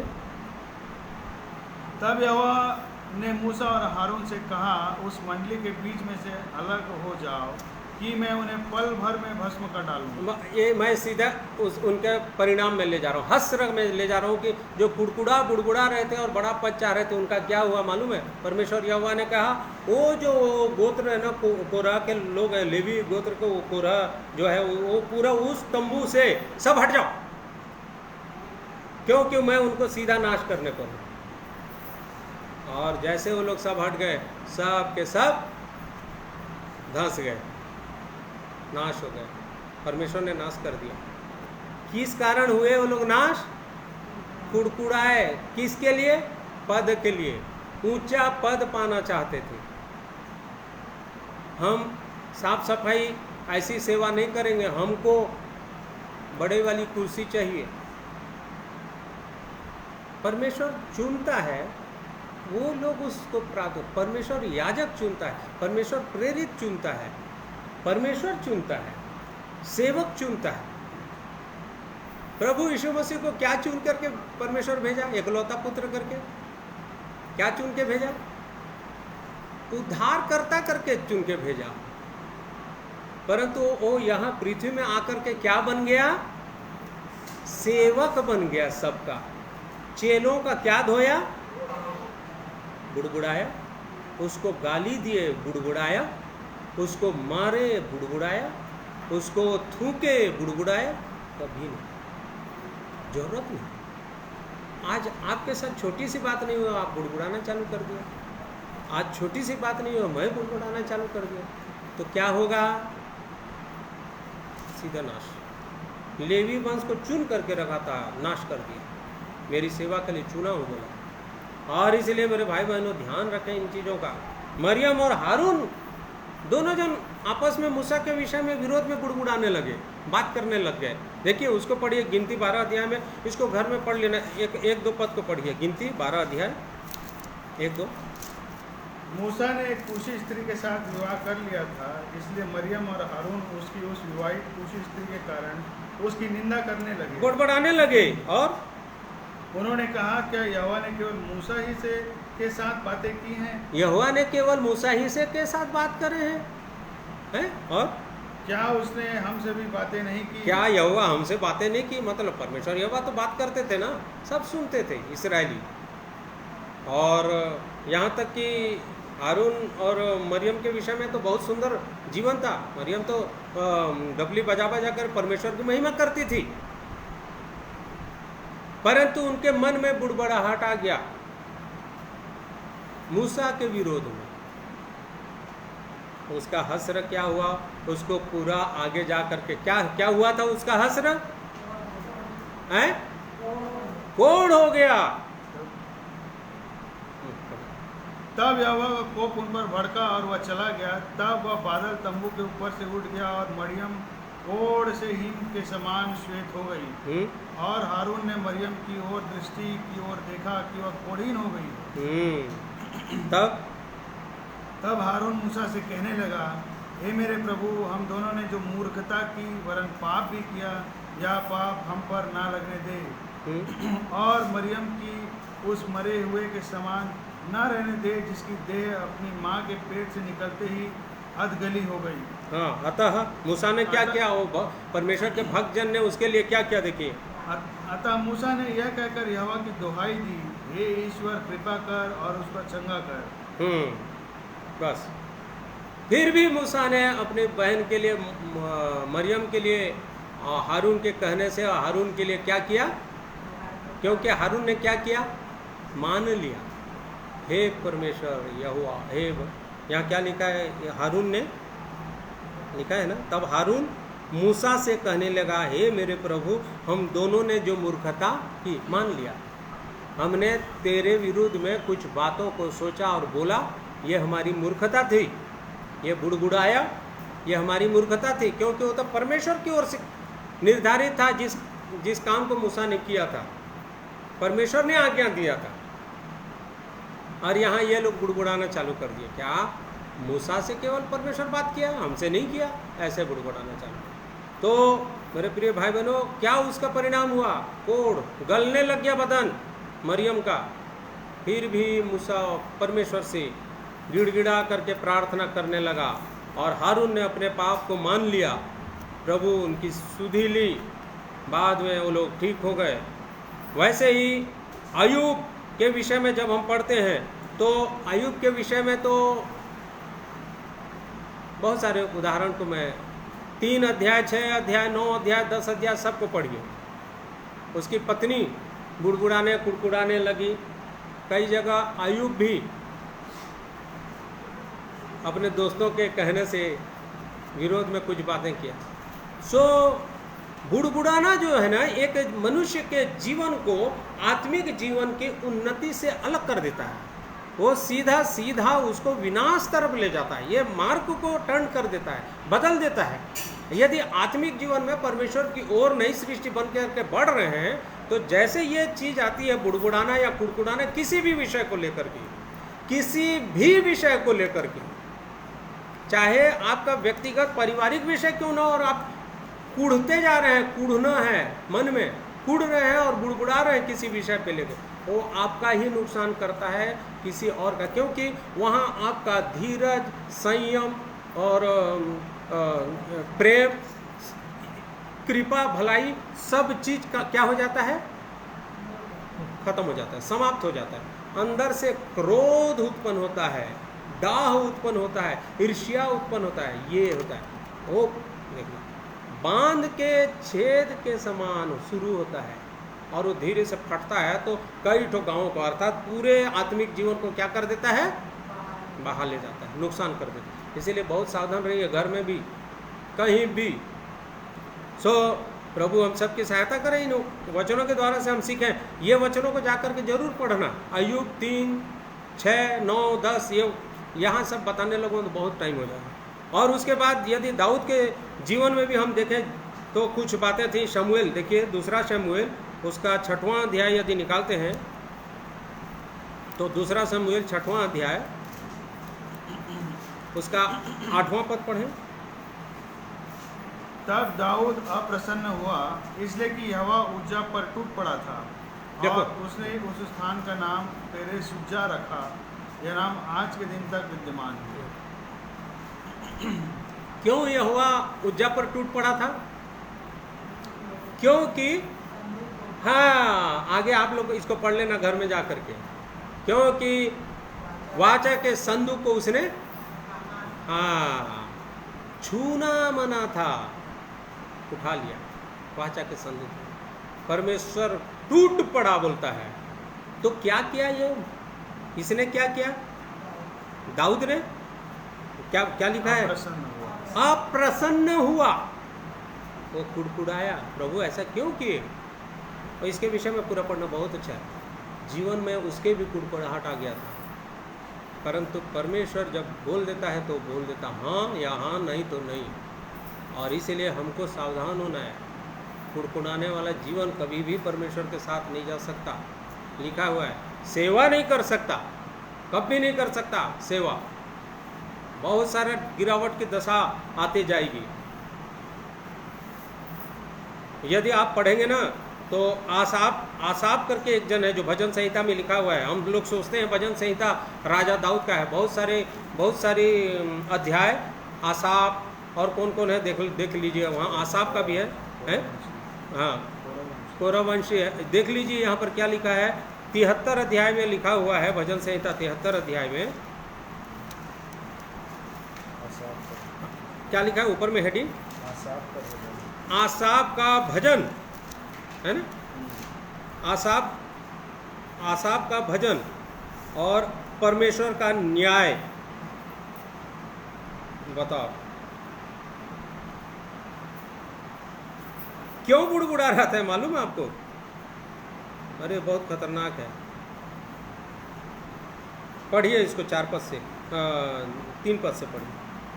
क्योंकि जब मैं दुष्टों का कुशल देखता था तब उन घमंडियों के विषय डाह करता था। किसका कुशल देखता था? दुष्ट लोग को बढ़ते हुए देखता था तो मेरा मन डाह और कुड़कुड़ाहट मेरे अंदर में उत्पन्न हो जाता था। यही बोल रहा है, सोच लो। और क्या हुआ बताइए। पढ़िए। क्योंकि उनकी मृत्यु में वेदनाएं नहीं होती, परंतु उनका बल अटूट रहता है। उनको दूसरे मनुष्यों के समान कष्ट नहीं होता और अन्य मनुष्यों के समान उन पर विपत्ति नहीं पड़ती। इस कारण अहंकार उनके गले का हार बना है। तो इस बात को लेकर के कुड़कुड़ा रहा है ना। और क्या बोलता है मालूम है? 9वां पद को पढ़िए। वे मानो स्वर्ग में बैठे हुए, ये दुष्ट लोग ऐसे जीते हैं मानो कहाँ बैठे हैं? स्वर्ग में बैठे हैं। और वे पृथ्वी में बोलते फिरते हैं। हाँ, इसलिए उसकी प्रजा इधर लौट आएगी। और 12 पद पढ़िए। देखो ये तो दुष्ट लोग हैं, तो भी सदा आराम से रहकर धन संपत्ति बटोरते रहते हैं। और इसके कारण क्या किया? वो निश्चय 13 पद। निश्चय मैंने अपने हृदय को व्यर्थ शुद्ध किया। ये कुड़कुड़ाहट आ गई। जब सुंदर जीवन पा गया, नई सृष्टि बन गया था, उसके जीवन में ये आ गई कि अरे काहे मैं भी ऐसे जीता तो मस्त रहता, आज बहुत ऊंचे पद पे रहता। मैं भी ऐसे ही जीता दुष्टों के जैसे, तो मैं आज बहुत ऊंचा आदमी रहता। मैं भी चिल्लाता, लोगों को तो सुनते मेरी। यहाँ देखो निश्चय कैसे उसके मन में दुख का विषय आ गया। मैंने हृदय को व्यर्थ शुद्ध किया और अपने हाथों को निर्दोषता में काहे के लिए धोया? क्योंकि परमेश्वर के साथ यदि जीना है, प्रभु यीशु मसीह के जीवन को जीना है, तो जैसा प्रभु ने कहा तो तुमको अपना क्रूस क्या करना है? उठाना है। क्रूस उठा करके जीवन जीना है, सहना है, कुड़कुड़ाना नहीं है। क्रूस उठाना इसी को बोलते हैं। यहाँ कुछ शब्द हुआ नहीं दूसरे तरफ से और इधर कुड़कुड़ाना चालू कर दे, ये क्रूस उठाना हो ही नहीं सकता। परमेश्वर इसको पसंद, यहाँ ये जीवन को दिखा रहा है। और यहाँ बोलता है, देखिए, हाँ बोलिए, इसको पढ़िए 15 पद। यदि मैंने कहा होता मैं ऐसा ही कहूँगा, तो देख मैं तेरी संतान के साथ क्रूरता का व्यवहार करूँ। 16 पद। जब मैं सोचने लगा कि मैं इसे कैसे समझूं, जब सोचने लगा, और उसके बाद 17 पद को पढ़िए, कहाँ गया सोचते सोचते? जब तक कि मैंने ईश्वर के पवित्र स्थान में जाकर उन लोगों का परिणाम को ना सोचा। उनके परिणाम को ना सोचा, वो दुष्ट लोगों के परिणाम को ना सोचा। मैं जब सोचा और ईश्वर के चरण में गया, और तब मुझको समझ में आया कि 18 पद में लिखा हुआ है, निश्चय तू उन्हें फिसलने वाले स्थानों में रखता है। वो ऐसे लोगों को तू फिसलने वाले स्थानों में रखता है और गिराकर क्या कर देता है? उनके जीवन से सत्य को खत्म कर देता है। सत्य है ही नहीं, प्रभु है ही नहीं। तो जब परमेश्वर का ही जीवन नहीं है दुष्ट के अंदर, तो कैसे परमेश्वर के राज्य में जाएगा? सत्य ही नहीं, सत्य नाश कर देता है। ये अद्भुत जीवन परमेश्वर ये वचनों के द्वारा से हम सबको सिखाता है, बोलता है। आसाफ बोलता है 19 पद में, पढ़ो। आहा, पढ़ो। आहा, वे क्षण भर में कैसे उजड़ गए। आहा, वो क्षण भर में कैसे उजड़ गए, नाश हो गए, और वे मिट गए, वे घबराते घबराते नाश हो गए। हाँ, ये लोग सब नाश हो जाते हैं। ऐसे कुड़कुड़ाहट भरा जीवन चाहिए? कभी मत जियो, सुधरना है। चाहे किसी भी रीति से, ऊंची आवाज से किसी के साथ गलत तरीके से बात कर रहे हैं, ये भी परमेश्वर दे सुनता हूँ बोलता है। सब चीज, चाहे पत्नी पति के लिए कर रही है, चाहे पति पत्नी के लिए कर रहा है, वो नहीं सुन रहे हैं एक दूसरे का, परंतु कौन सुनता है? परमेश्वर। सोच के रखिएगा इन चीजों को, क्योंकि हमको तो अपना खुद का निज वारिस बना रहा है। पहलौठा प्रभु यीशु मसीह और उसका संगी वारिस बना रहा है। तो हमारा जीवन कैसा होना चाहिए? प्रभु यीशु मसीह गाली सुनकर गाली दिया? कभी उनका मार खा करके और किसी चीज को सब ताड़ना सहने के बाद कभी बुड़बुड़ाया? उसको तुझ पर इतने दोष लगा रहे हैं, पिलातुस बोलता है इतने दोष लगा रहे हैं, तू कुछ बोलता क्यों नहीं? बोला भी नहीं। कुड़कुड़ाने की बात तो छोड़ दो। ये प्रभु था, आप उसके भाई बहन बन रहे हैं और मैं, और हमारे जीवन में कुड़कुड़ाहट कैसे परमेश्वर बोलेगा? आओ मेरे पहलौठे बेटे प्रभु यीशु मसीह के बाद भाई बहन जितने हो मेरे संतान, आओ बोलेगा? कैसे बोलेगा? भगा देगा, बाहर जाओ, तुम्हारे द्वार पर छुपा हुआ है पाप। प्रभु सहायता करे, इन वचनों के द्वारा से हम और भी सीखें, समझें। एलिया जैसे नबी के विषय में लिखा है कि एक बार उसने भी बुड़बुड़ा दिया। एलिया ने भी बुड़बुड़ाया। पहला राजा निकालिएगा, पहला राजा उसका 19वां अध्याय। तो मैं इसको हाईलाइट इसलिए कर रहा हूँ, इसीलिए बता रहा हूँ कि इनका हश्र क्या हुआ, कहाँ गए, कैसे हुआ, कैसे दुखों को। आज आप और मैं नई सृष्टि बने हैं। परमेश्वर की बातों को सुनते थे वो लोग, तब भी इनके जीवन, आप और मैं परमेश्वर के जीवन को समझ गए हैं। प्रभु यीशु मसीह ने हमें जीवन दिया है, उस दुखों के को सह करके हमें जीवन दिया है, मृत्यु से पार करके अनंत जीवन को दिया है। उसके बाद यदि हमारे जीवन में वो मृत्यु की बातें राज्य कर रही हैं, तो हम अनंत जीवन तरफ जा ही नहीं सकते। पहला राजा 19 अध्याय में क्या लिखा है, 4 पद को पढ़ेंगे। परंतु वह स्वयं जंगल में एक दिन के मार्ग पर जाकर एक झाऊ के पेड़ के तले बैठ गया। वहाँ उसने यह कर अपनी मृत्यु मांगी, हे यहोवा, बस है, अब मेरा प्राण ले ले, क्योंकि मैं अपने पुरखाओं से अच्छा नहीं हूँ। फिर वह झाऊ के पेड़ के तले लेटकर सो गया, और देखो एक दूत ने उसे छूकर कहा, उठ कर खा। क्या, नहीं बस 10 पद तक पढ़ेंगे तो भी चलेगा, लेकिन रुकिए, यहाँ क्या बोलता है, क्या कर रहा था वो, क्या कर रहा था, मृत्यु मांग रहा था। झाऊ के पेड़ में बैठ करके इतना परेशान हूं मैं, हे प्रभु मुझको क्या देते। कई लोग ऐसे शब्द बोलते हैं, मैं मर जाती तो अच्छा होता, मैं मर जाता तो अच्छा होता। ये शब्द हमारे जीवन के लिए ये पाप है। ये भी ये इसके लिए ये इसके लिए बहुत बड़ा गुनाह था। परमेश्वर ने चुना था, हमको भी परमेश्वर ने चुना है। ऐसे शब्द बोलते हैं कि नहीं बोलते हैं नहीं मालूम। आप लोग अपने अपने जीवन में चेक करिए, हम सब अपने अपने जीवन को चेक करें, समझ में आ जाएगा। कभी कभार ऐसे कहा, अरे इतना दुख संकट से तो प्रभु मुझको उठा लेता तो अच्छा होता, ऐसे बोलते हैं ना कई लोग, बोलते हैं कि नहीं बोलते हैं। हाँ, यहाँ वैसे ही बोल रहा था। और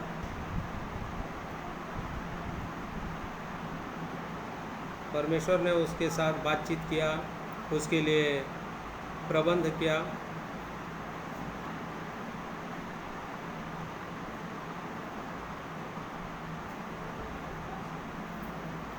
बहुत सारी बातें हैं इसमें। और परमेश्वर इतना बुड़बुड़ाने के बाद भी, मृत्यु मांगने के बाद भी उसके लिए स्वर्गदूत भेज करके प्रबंध कर दिया, ले जीवन की रोटी और पानी पी, सिराने पे रखवा दिया। सही है नहीं? मन फिरा करके जीवन को साफ साफ रखिए। कुड़कुड़ाना बहुत गंदा काम है, बहुत बड़ा पाप अपराध है। हमको पता नहीं चलता हम कब कब कैसे कैसे कुड़कुड़ा रहे हैं, बुड़बुड़ा रहे हैं। ये परमेश्वर के वचन की बात बता रहा हूँ, मैं अपने मर्जी से नहीं बोल रहा हूँ। इसीलिए धीरज और संयम और शांति यदि आपके जीवन में है तो वो सीधा मार्ग बनाता है। कुड़कुड़ाहट जहाँ आया तो मार्ग को टर्न कर देता है, सीधे विनाश के मार्ग तरफ ले जाता है। और उसके बाद जैसे थोड़ा टर्न होता है, वो द्वार पे बहुत सारे खड़े रहते हैं। क्रोध, डाह, ईर्ष्या, द्वेष, निंदा, अपमान, झगड़ा, ये सब चीज़ इसके जीवन में आ जाते हैं। कुड़कुड़ाहट शुरू होता है,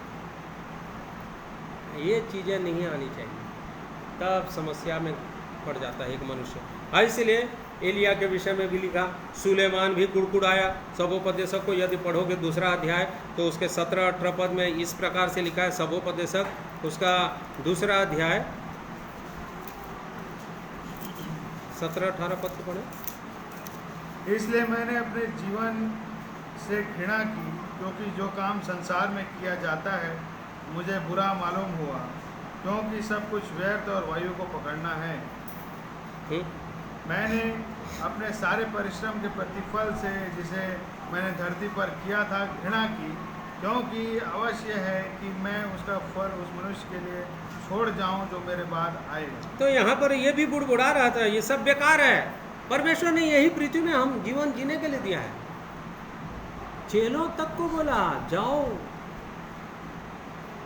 और अपने हाथों में एक लाठी लेकर जाओ, 2 कुर्ते मत रखो, बोला कि नहीं? ना तो अपने झोली में धन रखो, कुछ मत रखो, सेवा करने जाओ। तब चेले नहीं बुड़बुड़ाए, जो बुड़बुड़ाए वो नहीं कर सके सेवा। मतलब प्रभु की आज्ञा है हमारे जीवन के लिए, यदि उस सेवा में अपने जीवन को दे रहे हैं। सिर्फ सेवा मतलब प्रचार करना नहीं है, आपके जीवन से हर एक बातों से परमेश्वर सेवा पा रहा है क्या, महिमा पा रहा है क्या, ये सेवा है। परमेश्वर क्या चीज सेवा है? सेवा क्या है परमेश्वर की? परमेश्वर की सेवा क्या है मालूम है? रोमियो 12 अध्याय निकालिए, एक पद पढ़िए।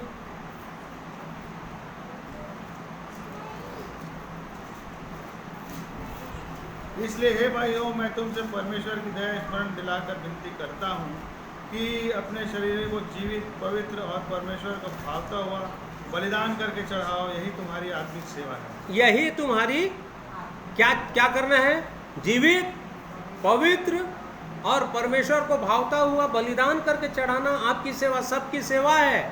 हम लोग सेवा का मतलब समझते हैं प्रचार करने जाना या यहाँ से बोलना, ये सेवा नहीं है, ये उपदेश है, ये प्रवचन है। सेवा तो ये है कि आप अपने जीवन को जीवित, पवित्र और परमेश्वर को भावता हुआ बलिदान करके चढ़ाओ। अर्थात यदि कोई बात हो रही है तो उस दुख को सह लो, कुड़कुड़ाओ मत।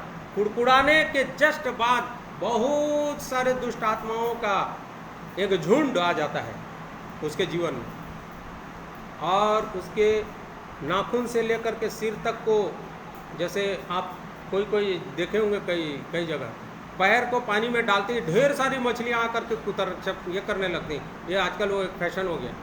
ये दुष्ट आत्माएं ऐसे आती हैं, जहाँ जीवन में शुरुआत हुआ तो कई दुष्ट आत्माओं का झुंड आकर के जीवन को धीरे धीरे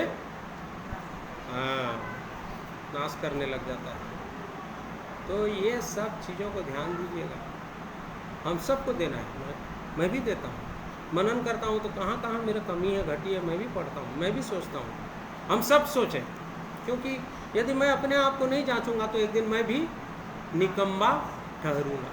यदि मैं बोल रहा हूँ और अपने आप को नहीं जांचूंगा तो मैं भी क्या ठहरूंगा? एक दिन ऐसे छांट करके फेंक दिया जाऊंगा।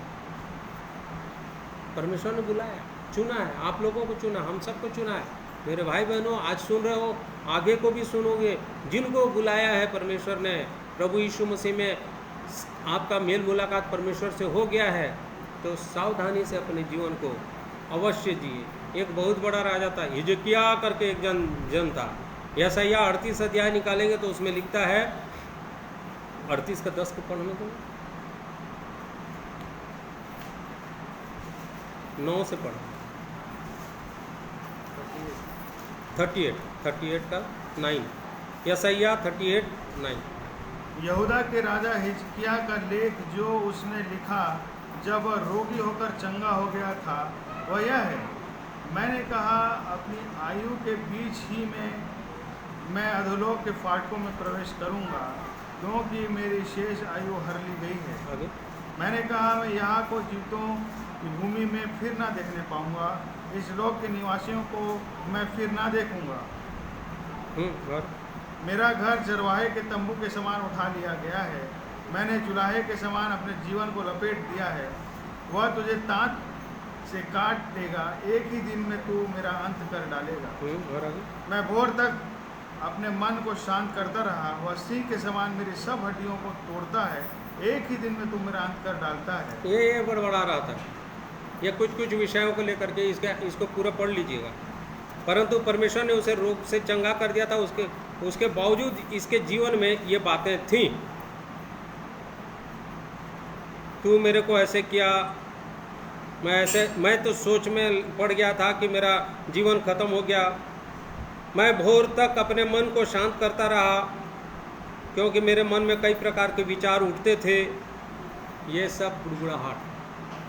परमेश्वर ने देखा इसके जीवन के विषय में भी बहुत सारी बातों को। 18 पद को पढ़ो, क्योंकि अधोलोक तेरा 17 पद को पढ़ो। देख, शांति ही के लिए मुझे बड़ी कड़वाहट मिली, परंतु तूने स्नेह करके मुझे विनाश के गड्ढे से निकाला है। हाँ, क्योंकि मेरे सब पापों को तूने अपनी पीठ के पीछे फेंक दिया है। मेरी कई बार ऐसी समस्याएं छोटी बड़ी आती हैं अगर जीवन में, तो आपको वहाँ यदि धीरज धर देते हैं, नहीं बुड़बुड़ाते हैं, तो क्या आता है मन में? शांति। यहाँ क्या बोलता है? देख, शांति ही के लिए मुझे बड़ी उसके पहले कड़वाहट तो लगा, परंतु मेरे जीवन में क्या आई? मैं सोच रहा था कि अब तो तूने मुझे लपेट दिया है, मेरा जीवन अब नाश में चला गया, मेरा तंबू लपेटा जा रहा है, ऐसे सोच रहा था। परंतु ये जो थोड़े समय के लिए मैं रोगी अवस्था में हुआ, यहाँ तक कि मरने के आसन तक पहुँचा, मरणासन तक, परंतु प्रभु वो मेरी शांति के लिए थी, मुझे सीखना था, लेकिन कुड़कुड़ाना नहीं। देख लीजिएगा, ध्यान दीजिए। फिर 18 पद में क्या लिखता है? क्योंकि अधोलोक तेरा धन्यवाद नहीं कर सकता, ना मृत्यु तेरी स्तुति कर सकती है। जो कब्र में पड़े वे तेरी सच्चाई की आशा नहीं रख सकती। जीवित, हाँ जीवित ही तेरा धन्यवाद करता है, जैसे मैं आज कर रहा हूँ। पिता तेरी सच्चाई का समाचार पुत्रों को देता है। ये भी प्रभु का जन बन गया, प्रभु का जन था जिसके जीवन में कुड़कुड़ाहट आई। और एक यिर्मयाह जो रोने वाला भविष्यवक्ता कहलाता था, उसने भी ये जीवन में कुड़कुड़ाया, जिसके साथ देखिए यिर्मयाह 20 अध्याय को अगर निकालेंगे तो वहाँ पाएंगे 14 पद को पढ़ें। श्रापित हो दिन जिसमें मैं उत्पन्न हुआ। ये लो कैसे बड़बड़ा रहा है, देखिए, वो जिस दिन मैं जन्मा वो शापित दिन हो, ये ऐसे बोलता है, देखिए। और जिस दिन मेरी माता ने मुझको जन्म दिया वो धन्य ना हो। वो धन्य न हो, जिस दिन मैं पैदा हुआ वो मेरी माँ ने मुझे जन्मा, वो दिन धन्य न हो, ऐसा बड़बड़ाने लग गया। और शापित हो वह जन जिसने मेरे पिता को यह समाचार देकर उसको बहुत आनंदित किया। यहाँ तक कि इतना बड़बड़ाया कि उसको तक श्राप दे दिया। किसको? जो आदमी उसके पिता को तेरे यहाँ पुत्र जन्मा है करके बोल दिया, ये दिया, मैसेज दिया, संदेश दिया, उसको तक श्राप। मतलब देखो कितना भयंकर श्राप भी दे रहे हैं कुड़कुड़ाहट के कारण। और एक बहुत बड़ा दुष्ट आत्मा आपके अंदर में काम करने लग गया। किया कि नहीं किया? उसके अंदर श्राप देने लग गया। यहाँ तक कि जिस दिन जन्मा था उसको श्राप। अरे परमेश्वर ने बनाया, वो श्रापित हो सकता है क्या? दिन श्राप। तो ये सब बातें देख लीजिएगा। ये एक परिणाम बता रहा हूँ कि यदि आपके जीवन में या हमारे जीवन में जो मसीह के साथ, परमेश्वर के साथ मसीह के द्वारा मेल मिलाप हो चुका है, नई सृष्टि बन चुके हैं, हमारे जीवन में ये बातें हैं कुड़कुड़ाहट, तो हमारा भी हश्र बहुत बुरा हो जाएगा। कुड़कुड़ाना, इसको तो पूरे मानते जाओ, रोज दिन मानो, प्रभु मेरे जीवन में कुड़कुड़ाहट कभी नहीं आना चाहिए, चाहे मुझको हानि उठाना क्यों ना पड़े।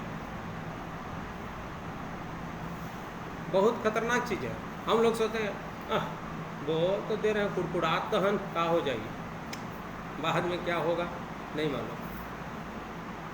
परमेश्वर जानता है, क्योंकि वो सुनता है। आप दरवाजे के पीछे भी बोलोगे और कोठरी के अंदर भी कुड़कुड़ाओगे तो कौन सुनता है? परमेश्वर सुनता है। और इसीलिए योना के विषय में सब लोग पढ़े हो, ये आखिरी बता दे रहा हूँ, इसका क्या हश्र हुआ। योना 4 अध्याय को यदि पढ़ेंगे तो उसने क्या किया, कैसे किया था। 4 अध्याय में 1 पद से पढ़ते,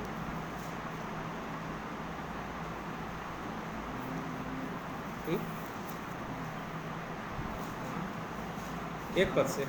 योना की किताब 4 अध्याय 1 पद में लिखा है 10:77। यह बात योना को बहुत ही बुरी लगी और उसका क्रोध भड़का। उसने यहोवा से यह कहकर प्रार्थना की, हे यहोवा, जब मैं अपने देश में था तब क्या मैं यही बात ना कहता था? इसी कारण मैंने तेरी आज्ञा सुनते ही तर्शीश को भाग जाने के लिए फुर्ती की। कुड़कुड़ा भी रहा है और अनाज्ञाकारी जो मैं हूँ उसको भी प्रकट कर रहा है। मैं जानता था तू करुणा निदान है, तू दया करने वाला परमेश्वर है, मैं तो पहले से बोलता था ना, और फिर भी तू मुझको यहाँ निनवे भेज रहा है। इसीलिए मैं तेरी बात सुन करके भाग रहा था। कहाँ? तर्शीश को भाग रहा था। क्यों ऐसे बोल रहा था, कुड़कुड़ा रहा था मालूम है? क्योंकि वहाँ निनवे को नाश परमेश्वर ने नहीं किया। इसके ऊपर पूरा पढ़ लीजिएगा आप, 3 अध्याय भी पढ़ लीजिए, पूरा को पढ़िए, बहुत सुंदर है ये। बहुत सुंदर, क्या इतना सुंदर वचन है कि परमेश्वर के दया और करुणा को मैं उसको जब पढ़ रहा था ना, तो देख रहा था कि कैसे उनकी दुहाई को जो राख और टाट मल करके वो राजा से लेकर के गाय बैल तक को पश्चाताप के लिए उस दिन उपवास के साथ वो लोग विनती किए, बाहर निकल गए घरों से, तो परमेश्वर का अनुग्रह उनके जीवन में नाश करने भेजा था, लेकिन अब नाश नहीं करूंगा, क्योंकि इन्होंने क्या किया, मन फिरा लिया। और नहीं वो नहीं किया तो यह दूर से देख रहा है बैठ के, अब नाश करेगा, तब नाश करेगा, क्योंकि तो बोल दिया था कि मैं तीसरे दिन इनको नाश करूंगा, तो 3 दिन प्रचार कर। नाश नहीं किया तो देख रहा है। तब उसको एक उदाहरण बहुत सुंदर है, वो उसको पढ़िए। एक रेड़ का पेड़ उगा दिया और सूख गया, तो तू जिसको बोया नहीं था और वो सूख गया, तो इतना ये कर रहा है, पछता रहा है, क्रोध कर रहा है। तो मैं जिनको रोपा हूँ, जो पूरा निनवे के लोगों को, तो उनके लिए क्या मेरे अंदर दया और ये नहीं रहेगी? पूरा परमेश्वर ने उससे कहा, समझा दिया, उसको समझ में आ गया। परंतु उसके पहले क्या कर रहा था, मैं जानता था तू नहीं करेगा नाश, फिर भी इसीलिए तो मैं भाग गया था तरसीस, ऐसे बोल रहा है ना एक पद में, ये ऐसे बड़बड़ा रहा था। कभी नहीं, परमेश्वर बहुत महान परमेश्वर है। आप लोग याद रखें, हम सब याद रखें, जितने सुन रहे हैं मेरे प्रिय भाई बहनों, बहुत अद्भुत परमेश्वर है, वो दयालु परमेश्वर है। आज अभी अपने जीवन से कुड़कुड़ाहट की बातें निकाल दीजिए, यदि है तो ठान करके प्रार्थना के साथ इन बातों को हटा दीजिए, किसी भी विषय को लेकर के। परमेश्वर चाहता है, क्योंकि उसके दास भक्त लोग जहाँ जहाँ कुड़कुड़ाए, बहुत प्रकार से विपत्तियों में पड़े। आज आप भी दास भक्त हो, परमेश्वर से मुलाकात कर लियो। प्रभु यीशु मसीह के द्वारा से इफिसी में लिखा है, हमारा मेल मुलाकात हो चुका है परमेश्वर पिता से। 2 अध्याय 14 पद में लिखा है, पढ़ने का जरूरत नहीं है, परंतु वो लिखा है कि हम मिल चुके हैं। और आज भी हमारे जीवन में कुड़कुड़ाहट यदि है, तो बहुत सारे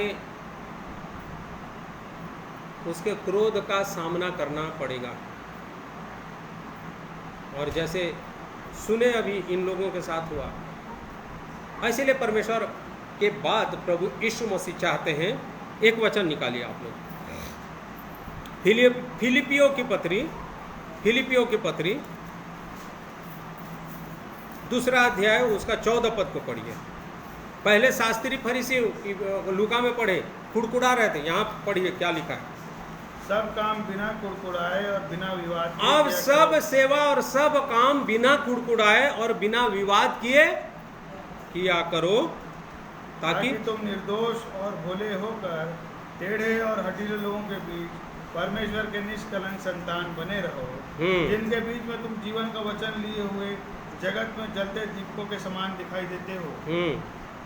कितना सुंदर वचन है, बहुत सुंदर वचन है। अब ज्योति बना दिया है, परंतु कुड़कुड़ाहट के कारण अंधकार है, जीवन में ज्योति नहीं दिख रहा है लोगों को। यहाँ बोलता है बिना कुड़कुड़ाए सब सेवा का काम परमेश्वर के साथ के लिए करो, लोगों के साथ, कलीसिया के साथ। और बोलता है क्या लिखा है, भोले होकर टेढ़े और हठीले लोगों के बीच परमेश्वर की निष्कलंक संतान बने रहो और तुम निर्दोष ठहरो। ये है जीवन। कुड़कुड़ा करके यदि सेवा है या कुड़कुड़ाहट भरा जीवन मसीही जीवन है और परमेश्वर के राज्य में जाने की इच्छा और कामना है, तो भूल जाइए भूल जाइए परमेश्वर का स्वर्गीय राज भूल जाएंगे, बिल्कुल सब लोग भूल जाएंगे। मैं भी भूल जाऊंगा यदि मेरे जीवन में भी कुड़कुड़ाहट आ गई। नहीं, मानिए, मांगना है, परमेश्वर हमें देगा, वो अद्भुत जीवन हमारे लिए दिया है। क्योंकि जहाँ कुड़कुड़ाहट आता है तो कई प्रकार के दोष चालू हो जाता है। देखो एक याकूब की पत्री निकालेंगे ना, याकूब निकालो भाई, 5वां अध्याय 9वां पद में लिखता है, यहाँ लिखा है ताकि निर्दोष ठहरो। वहाँ क्या लिखता है देखो, याकूब 5 का भाइयों एक दूसरे पर दोष ना लगाओ, ताकि तुम दोषी ना ठहरो। देखो हाकिम द्वार पर। हे भाइयों कुड़कुड़ा करके इसके विषय में बोले, एक तो सुंदर वाला मैं श्लोक मेरे को हर समय याद आता है, छिद्रान्वेषण की वृत्ति यदि स्वयं के अंदर है, फिर से सुनिए, छिद्रान्वेषण की वृत्ति यदि स्वयं के अंदर है तो संसार के सारे मनुष्य हमको दुष्ट और दुराचारी दिखाई देंगे। मतलब सभी में कमी घटी दिखाई देगा, परंतु कमी घटी उसमें नहीं है, कहाँ है? स्वयं के अंदर है। क्या? छिद्र खोजने का मतलब यहाँ कमी है, यहाँ कमी है, यहाँ कमी है, उसके जीवन में कमी है, ये सब हम सोचते रहते हैं। नेगेटिविटी बिल्कुल नहीं। आप अपने जीवन को सुधारिए, आप दोष लगाते हैं ऐसे करके। यहाँ क्या पढ़े? हे भाइयों, एक दूसरे पर दोष ना लगाओ। दोष न लगाओ, किसी भी बात में दोष मत लगाओ, अपने दोषों को निकालो, अपने अंदर के कुड़कुड़ाहट को और दोष भरे जीवन को क्या करो? निकाल दो। कुछ लोगों के उदाहरण जो कलीसियाई जीवन में भी और मसीही जीवन में व्यवस्था को मानते हुए जीवन में भी कुड़कुड़ाहट नहीं था, ऐसे लोगों के जीवन से कुछ सीखेंगे। कुछ बातों को, 4-5 बातें हैं, उसके बाद बंद करेंगे। वो निर्दोष थे, वो दोषी नहीं ठहराए गए। एक वचन को पढ़िए, फिलिपी 3 अध्याय उसका 6वां पद। उत्साह के विषय में यदि कहो तो कलीसिया का सताने वाला, और व्यवस्था की धार्मिकता के विषय में यदि कहो तो निर्दोष था। इतना काम करता था, सताता था, परंतु व्यवस्था को मानता था। कौन? पौलुस। परंतु मैं क्या था? निर्दोष था, क्योंकि मैं व्यवस्था मानू, मेरे को नहीं मालूम था, व्यवस्था मान रहा था। कुड़कुड़ाया नहीं। वो उस समय भी जब सताने जा रहा था कभी कुड़कुड़ाया नहीं, और जब प्रभु ने बात किया तब भी वो काम किया, कुड़कुड़ाया नहीं, निर्दोष साबित हुआ। उसके बाद खुलेआम प्रचार करना चालू किया है। और एक देखेंगे लूका रचित सुसमाचार 1 अध्याय, बहुत सुंदर सुंदर वचन है। किसके विषय में बताऊं? जिनके जीवन में कुड़कुड़ाहट नहीं थी तो वो निर्दोष घोषित किए गए। 6 पद पढ़िए, 1:6। लूका 1:6। वे दोनों परमेश्वर के सामने धर्मी थे और प्रभु की सारी आज्ञाओं और विधियों पर निर्दोष चलने कौन? वाले थे। ये दोनों यहाँ किसके बारे में लिखा है मालूम है? यूहन्ना के माता पिता कौन थे? वही है क्या? हाँ, एलिशिबा लिखा है कि नहीं? ये दोनों क्या थी? एलिशिबा। फिर भी कभी भी उनके जीवन में कुड़कुड़ाहट नहीं था, और यहाँ दोनों के विषय में लिखा है कि क्या थे? निर्दोष। वैसे लिखा है ना, निर्दोष थे। देखो यहाँ लिखा है साफ साफ, वे दोनों परमेश्वर के सामने धर्मी थे और प्रभु की सारी आज्ञाओं और विधियों और पर निर्दोष चलने वाले थे। और परमेश्वर ने उनको चुना और अपने पुत्र को, अर्थात इस जगत के उद्धारकर्ता को भेजने के पहले मार्ग तैयार करने के लिए उसके गर्भ को खोला और यूहन्ना को यहाँ पृथ्वी में भेजा। ये परमेश्वर के लोग देखो कितना सुंदर, निर्दोष थे। जो लोग नहीं कुड़कुड़ाते, मन के गहराई से, चाहे कैसे विषम परिस्थिति क्यों ना हो, तब भी कुड़कुड़ाए नहीं, परमेश्वर के सामने निर्दोष थे। इसीलिए परमेश्वर के अनुग्रह को उन्होंने प्राप्त किया। और उसके बाद एक और वचन को पढ़ेंगे, 1 थिस्सलुनीकियों उसका 3 अध्याय 13 पद को पढ़ेंगे। 1 थिस्सलुनीकियों 3:13। ताकि वह तुम्हारे मनों को ऐसा स्थिर करे कि जब हमारा प्रभु यीशु अपने सब पवित्र लोगों के साथ आए तो वह हमारे परमेश्वर और पिता के सामने पवित्रता में निर्दोष ठहरे। हमारे मनों को इस प्रकार पवित्र करे कि हम उसके सामने, परमेश्वर पिता के सामने प्रभु यीशु मसीह जब हमें ले जाए तो क्या ठहरे? हम लोग निर्दोष ठहरे। प्रभु सहायता करे। जो लोग नहीं कुड़कुड़ाते वो निर्दोष ठहरते हैं, और जो कुड़कुड़ाते हैं वो दोषी ठहर जाते हैं, और दोषी आदमी को ले जाएगा परमेश्वर।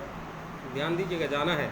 फिर चेलों के द्वारा बिना कुड़कुड़ाए सेवा की करना, मनुष्यों के द्वारा हानि रहित, किसी को कुछ नहीं होगा। प्रभु ने घोषणा कर दिया, लोग तुम्हारे शरीर को तो नाश कर सकते हैं लेकिन तुम्हारी आत्मा को कोई नहीं छू सकता, तुम्हें दुख तो पहुंचा सकते हैं, क्लेश तो भोगना पड़ेगा। चेलों को साफ साफ बता करके भेजे, जाओ और सुसमाचार सुनाओ। पढ़िए, एक वचन को पढ़िए, उसमें फिर आपको समझ में आ जाएगा। मत्ती रचित सुसमाचार 10वां अध्याय 16 पद।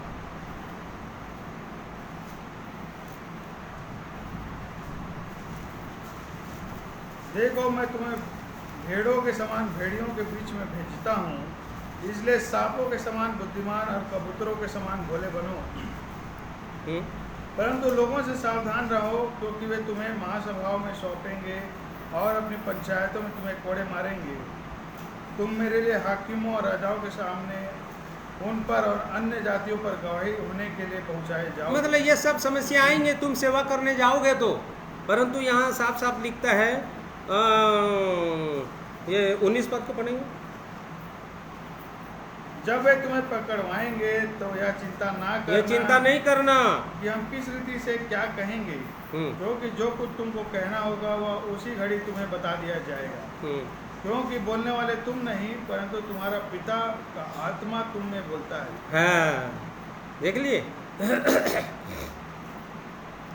पिता का आत्मा तुम्हारे द्वारा से बोलेगा, बातचीत करेगा। यदि ऐसी सेवा कर रहे हैं बिना कुड़कुड़ाए, यदि जो कुड़कुड़ा दिए तो वो सेवा में कभी भी सक्सेस नहीं होगा, अपना जीवन को नुकसान में पहुंचा देंगे। तुमको बोलने का जरूरत नहीं पड़ेगा, परमेश्वर का आत्मा तुम्हारे साथ रहेगा। मनुष्य तुम्हारे ऊपर उंगली हानि नहीं कर पाएंगे। किस चीज का हानि? आत्मा का, अनंत जीवन को हानि नहीं पहुंचा पाएंगे। ये अद्भुत। और चेलों ने किया, शरीर मार दिया गया। इंडिया में भी एक चेला को मार दिया गया, नाम जानते हैं आप लोग? थोमा को मार दिया गया, लेकिन उसने एक राजा के लिए स्वर्ग में भवन बना दिया था। गुंडा फोरस करके राजा था, उसके लिए क्या बना दिया? स्वर्ग में भवन बना दिया। बहुत सारे लोगों के लिए उसने परमेश्वर के राज्य के लिए, परमेश्वर के राज्य में उनके निवास स्थान बना दिया। आज शायद उसी का परिणाम हम लोग भी हैं कि परमेश्वर को उस अनुग्रह के भागीदार हैं। और यदि फिर से कुड़कुड़ाहट के साथ सेवा में हैं या कुड़कुड़ाहट के साथ इस जीवन में जी रहे हैं, कलीसिया में जी रहे हैं, कलीसियाई जीवन में भी, व्यवसायिक जीवन में भी, व्यक्तिगत जीवन में भी जी रहे हैं, यदि कुड़कुड़ाहट के साथ एक दूसरे को लांछन लगा के, एक दूसरे को ऊंच नीच बोल करके, एक दूसरे का टांग खींच के, तो समझ लीजिए आपके जीवन में बहुत बुरा असर डालेगा। मेरे जीवन में भी बुरा असर डालेगा। आगे जाकर के क्या होगा वो प्रभु जानेगा, और आपके साथ होगा तो आप भी जानोगे, मेरे साथ होगा तो मैं भी जानूंगा। इसीलिए अभी बोलता है सावधान रहना ऐसे लोगों से। ऐसे तो बोल रहा है ना यहाँ, सावधान रहो बोला है कि नहीं है? 17 पद में, परंतु लोगों से सावधान रहो, क्योंकि वे तुम्हें महासभाओं में सौंपेंगे। सावधान रहो ऐसे सांसारिक लोगों से। प्रभु चाहते हैं कि हमको सचमुच में सावधान रहना है।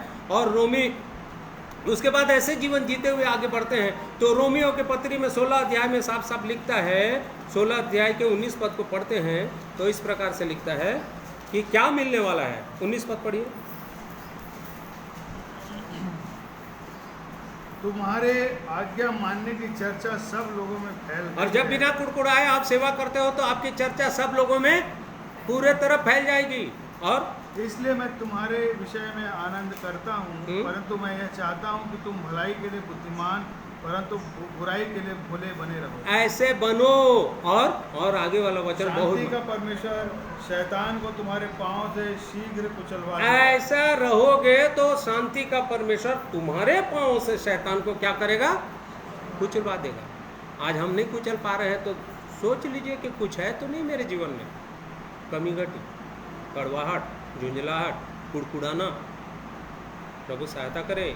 इन बातों से प्रभु हम सबको और भी सिखाना चाहते हैं कि हमको परमेश्वर का पुत्र होने के लिए बुलाया गया, वो अधिकार देने के लिए बुलाया गया है। तुम ग्रहण करोगे प्रभु यीशु मसीह को तो मैं तुम्हें अपना निज वारिस ठहराऊंगा। आज है क्या? एक वचन को पढ़िए, रोमियो 8वां अध्याय 14 पद को। इसलिए कि जितने लोग परमेश्वर के आत्मा के चलाए चलते हैं वे ही परमेश्वर के पुत्र हैं। जो आत्मा के चलाए, जो शरीर के डर के मारे यदि सेवा का काम छोड़ रहे हैं, अब मुझको तो इतना सताया जा रहा है, मैं कैसे, आजकल लोगों के गवाही ऐसी होता है, मुझे समाज से बहुत सताया जा रहा है, मुझे परिवार से बहुत, वो मेरे पति बहुत ये करते हैं, बहुत सारी गवाहियाँ ऐसी आती हैं। यहाँ लिखा है, क्या पढ़े? इसलिए कि जितने लोग परमेश्वर के आत्मा के चलाए चलते हैं वे ही परमेश्वर के पुत्र हैं। देख लो, हाँ, और इसलिए क्या नहीं होना बोला है, 15 पद को पढ़ो। क्योंकि तुमको दासत्व की आत्मा नहीं मिली कि फिर भयभीत हो, परंतु ले बालकपन की आत्मा मिली है जिससे हम हे अब्बा हे पिता कहकर पुकारते हैं। तो प्रभु हमको महिमा देना चाहते हैं। यदि हम इस शरीर में रहते हुए उसको महिमा देंगे, चाहे दुख उठाना पड़े, तब परमेश्वर हमको महिमा देना चाहते हैं। आखिरी वचन वैसे लिखा है साफ साफ, तब आपको महिमा मिलेगी, आपके जीवन को अनंत जीवन मिलेगा। तो पुत्र बन जाएंगे, पुत्र और पुत्री बन जाएंगे, और मनुष्यों के द्वारा से आपकी निंदा और भर्त्सना कभी नहीं होगी। साफ साफ लिखता है। दूसरा पत्रस, एक निकालिए दूसरा पत्रस, उसका 3 अध्याय। ये कुछ वचनों को मैं जब मनन कर रहा था, बहुत सुंदर वचन थे। आइए इसको देख ही लेते हैं, 10 मिनट और देख लेते हैं, उसके बाद 14 पद को पढ़ेंगे। दूसरा पत्रस 3 अध्याय 14 पद। इसलिए हे प्रियो, जब कि तुम इन बातों की आस देखते हो तो यत्न करो कि तुम शांति से उसके सामने निष्कलंक और निर्दोष ठहरो। हाँ, निष्कलंक और निर्दोष ठहरो, क्योंकि हम भी बाट देख रहे हैं, हम भी बाट जो रहे हैं उस महिमा के लिए, हम भी बाट जो रहे हैं। वो महिमा में प्रभु यीशु मसीह आएंगे और हमको उठा के ले जाएंगे। बाट देख रहे हैं कि नहीं सब लोग, कि सो रहे हैं? सब सो तो नहीं रहे, हम सब सोच रहे हैं कि एक दिन प्रभु यीशु मसीह आएंगे, ये विश्वास है, और इस बात के लिए हम तैयारी कर रहे हैं। तो बाट जो होते हो तो यत्न करो कि तुम शांति से उसके सामने क्या, निष्कलंक और निर्दोष ठहरो। निर्दोष ठहरना है। और उसी को इफिसी उसका 1 अध्याय में यदि पढ़ते हैं, इफिसी उसका 1 अध्याय का 4 पद को यदि हम पढ़ते हैं तो उसमें इस प्रकार से लिखा है,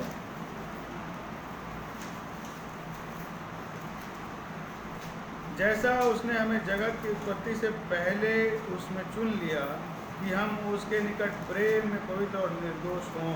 पवित्र भी रहे और निर्दोष भी रहे, और इसीलिए आपको और मुझको चुन लिया है, चुना है। कुड़कुड़ाने के लिए नहीं चुना है, बड़बड़ाने के लिए नहीं चुना है हमको। हम जब ऐसे रहेंगे तो हमारा विरोध या हमारी भर्त्सना क्या मनुष्य कर सकेंगे? बिल्कुल नहीं। याद रखिएगा, इन चीज़ों को मैं मनन कर रहा था। और उसके बाद जब ऐसा जीवन रहेगा तो नई सृष्टि बन गए, और उसके बाद प्रभु परमेश्वर ने उत्पत्ति 1 अध्याय में क्या लिखा? उत्पत्ति 1 अध्याय उसको पढ़ो, 14 पद को पढ़ो। फिर परमेश्वर ने कहा, दिन को रात से अलग करने के लिए आकाश के अंतर में ज्योतियां हो। ज्योतियां बनाए, सृष्टि कर रहा था, और दिन को रात से अलग करने का अर्थात रात वाला अंधकार का भाग हटा देने के लिए उसने क्या बनाई? ज्योतियां बनाई। आपको और मुझको भी ज्योति बना देंगे। नई सृष्टि बना दिया, बनाया कि नहीं? नई सृष्टि ही जाएगी, रच रहा है नई सृष्टि, तो ज्योति बना देगा। कैसे ज्योति बनेगा? फिर आगे पढ़ो उसका।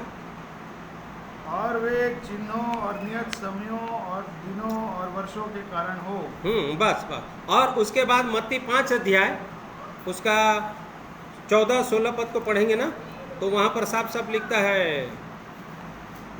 5 का 14, तुम जगत की ज्योति हो। तुम जगत की ज्योति ठहरोगे। तुमको बना दिया नई सृष्टि। अब वो अंधकार को तुम्हारे जीवन से हटा दिया, अब तुम क्या बन गए? ज्योति। इसलिए जीवन में वो अंधकार का काम, कुड़कुड़ाहट बुड़बड़ाहट नहीं होना चाहिए। ये चाहता है तुम जगत की ज्योति हो। हाँ।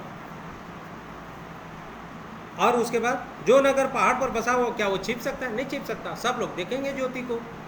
और उसके बाद जो ऐसे ज्योतिमय जीवन में आगे सेवा करते जाएंगे, वो भी यहाँ तो सूरज और चंद्रमा जैसे चमकोगे लिखा है। अंधकार को दिन के समय ज्योति देगा चंद्रमा, और दिन के समय ज्योति देगा सूर्य, और रात के समय ज्योति देगा चंद्रमा। परंतु लिखता है जो सेवा का काम करते रहेंगे, वो भी दानियल 12 अध्याय, जो ऐसे पवित्रता के साथ, निर्दोषता के साथ सेवा करते रहेंगे, जीवन में कोई बिना कुड़कुड़ाहट लिए, परिवार में भी हो, चाहे सेवा के भाग में हो, घर में कहीं भी, तो कैसे चमकेंगे। देखो 3 पद को पढ़िए, दानियल 12:3। तब सिखाने वालों की चमक आकाश मंडल की सी होगी, और जो बहुतों को धर्मी बनाते हैं वे सर्वदा तारों के समान प्रकाशमान रहेंगे। रचेगा नई धरती आकाश तू, भाई गाना गा रहे थे ना। यहाँ लिखता है तब सिखाने वालों की चमक आकाश मंडल सी होगी। नया आकाश रचना कर दिया, जो सिखा रहे हैं वो नए आकाश के जैसे चमकते हुए रहेंगे। और क्या लिखा है, वे और हाँ सी होगी, और जो बहुतों को धर्मी बनाते हैं वो लोग कैसे? तारों के समान आकाश में क्या रोशनी होगा। आप कुड़कुड़ा रहे हैं, अंधकार ही अंधकार जीवन, मत कुड़कुड़ाओ। परमेश्वर के अनुग्रह को छोटी बात मत समझो, ये चाह रहा है परमेश्वर। ऐसे लोग जो बिना कुड़कुड़ाए सेवा करते हैं और जीवन बिताते हैं, जीवन का वचन थामे रहते हैं, और सुरक्षा और विश्रांति के साथ मनुष्यों को सुरक्षित मार्गदर्शन करते हैं, वो ज्योति बन करके मनुष्यों के जीवन से अंधकार को दूर करते हैं।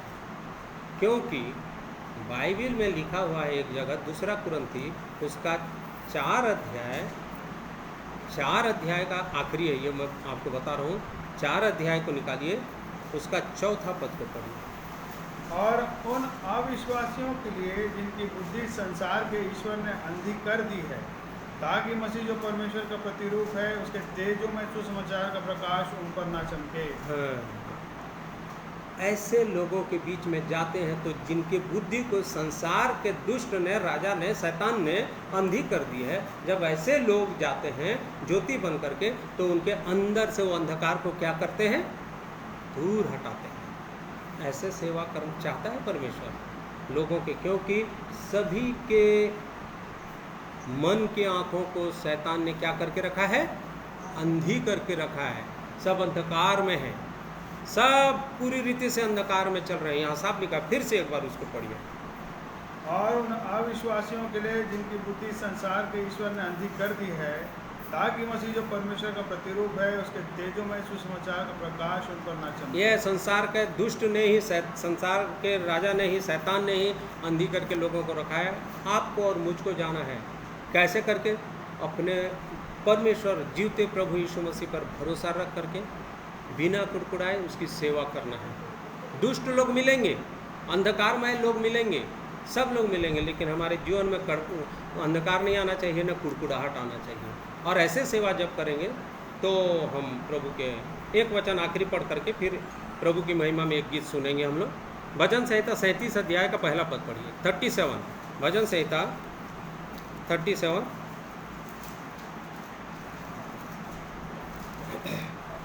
कुकर्मियों के कारण मत कूद, कुटिल काम करने वालों के विषय डाह न कर। आगे। क्योंकि वे घास के समान झट कट जाएंगे और हरी घास के समान मुरझा जाएंगे। यहोवा पर भरोसा रख और भला कर, देश में बसा रह, सच्चाई में मन लगाए रह। यहोवा को अपने सुख का मूल जान और वह तेरे मनोरथों को पूरा करेगा। अपने मार्ग की चिंता यहोवा पर छोड़, उस पर भरोसा रख, वही पूरा करेगा। बस ये परमेश्वर के ये वचनों को ध्यान से पढ़िए, घर में जा करके भी पढ़िए। आइए एक गीत सुनेंगे परमेश्वर की महिमा के लिए।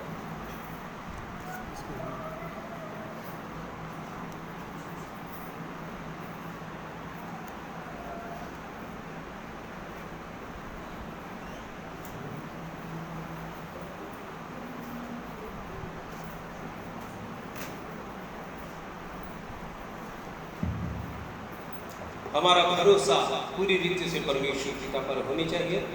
जैसे लिखा है, कुकर्मियों के कारण मत को, परंतु पूरा भरोसा अपने यहोवा पर कर, वही तेरे लिए मार्ग निकालेगा। और इसलिए आइए इन वचनों को गीत के रूप में प्रभु की महिमा के लिए गाऊंगा मैं।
सचमुच में परमेश्वर चाहते हैं हमको कि हम कुकर्मियों से न कुड़े,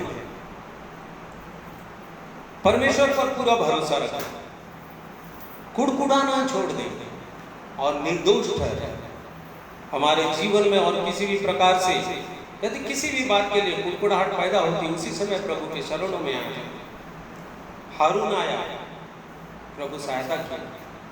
और इसलिए मेरे प्रिय भाई और बहनों, हमारे जीवन को नुकसान करने वाले ऐसी बातों को निरंतर हमें छोड़ना चाहिए, प्रभु से प्रार्थना करते हुए, ताकि हम उन्नति करते हुए जब प्रभु यीशु मसीह इस जगत में आएंगे, अपने लोगों को उठा ले जाएंगे, तो उनके साथ वहाँ जाकर के उनकी महिमा में, परमेश्वर के राज्य में शामिल होंगे। परमेश्वर इन वचनों के द्वारा से हम सबको आशीषित करें। आइए हम सब प्रार्थना करेंगे। अति करुणामय सर्व सामर्थ्य प्रेमी परमेश्वर पिता, हमारे उद्धारकर्ता जीवित प्रभु यीशु मसीह में एक बार फिर से आपके चरणों में बड़े नम्र और दीन होकर के झुकते हैं, आपको महिमा देते हैं, क्योंकि सच्चे और जीवते परमेश्वर आप। सचमुच में प्रभु आपने हमें एक एक बातों को लिखा है, बातचीत किए हैं अपने दास भक्तों के द्वारा से, और कई लोगों के जीवनों के उदाहरण को दिखा करके प्रभु आप हमें सावधान करना चाहते हैं कि जिस दिन प्रभु यीशु मसीह का राज्य आएगा या कलीसिया उठा ली जाएगी, तो हमारी तैयारी क्या पवित्रता के साथ और निर्दोषता के साथ है। ये बातों का आज हमने सीखा है। परमेश्वर पिता हम सबकी सहायता कीजिए, जितने आज सुने हैं ऑनलाइन और साथ में बैठे हुए और उसके बाद भी सुनते हैं, उन सब पर आप अपना अनुग्रह को प्रकाशित कीजिए, वचनों के प्रकाश को भेजिए, ताकि सब अपने जीवनों को जान सके, किसी भी रीति से निंदा के कारण न ठहरे, और प्रभु पवित्रता के साथ आपके राज्य में प्रवेश करने पाए। अनुग्रह प्रदान कीजिए। सामर्थ्य प्रभु आपने हमारी प्रार्थनाओं को सुना, पवित्र आत्मा की अगुवाई और भरपूरी हमें दी है, इसलिए हम हृदय से धन्यवाद धन्यवाद धन्यवाद करते हैं। इस दुआ को उद्धार करता हमारे जीवित प्रभु यीशु मसीह के पवित्र नाम से मांग लेते हैं, सुनिए और ग्रहण कीजिए। आमीन। हर एक प्रिय भाई बहनों को जितने जुड़े ऑनलाइन, सबको मैं धन्यवाद करता हूँ। परमेश्वर आप सबको आशीष दे और निरंतर बढ़ाए, और जो आगे को भी सुनते हैं परमेश्वर उन्हें भी आशीष दे। सबको जय मसीह, जय मसीह।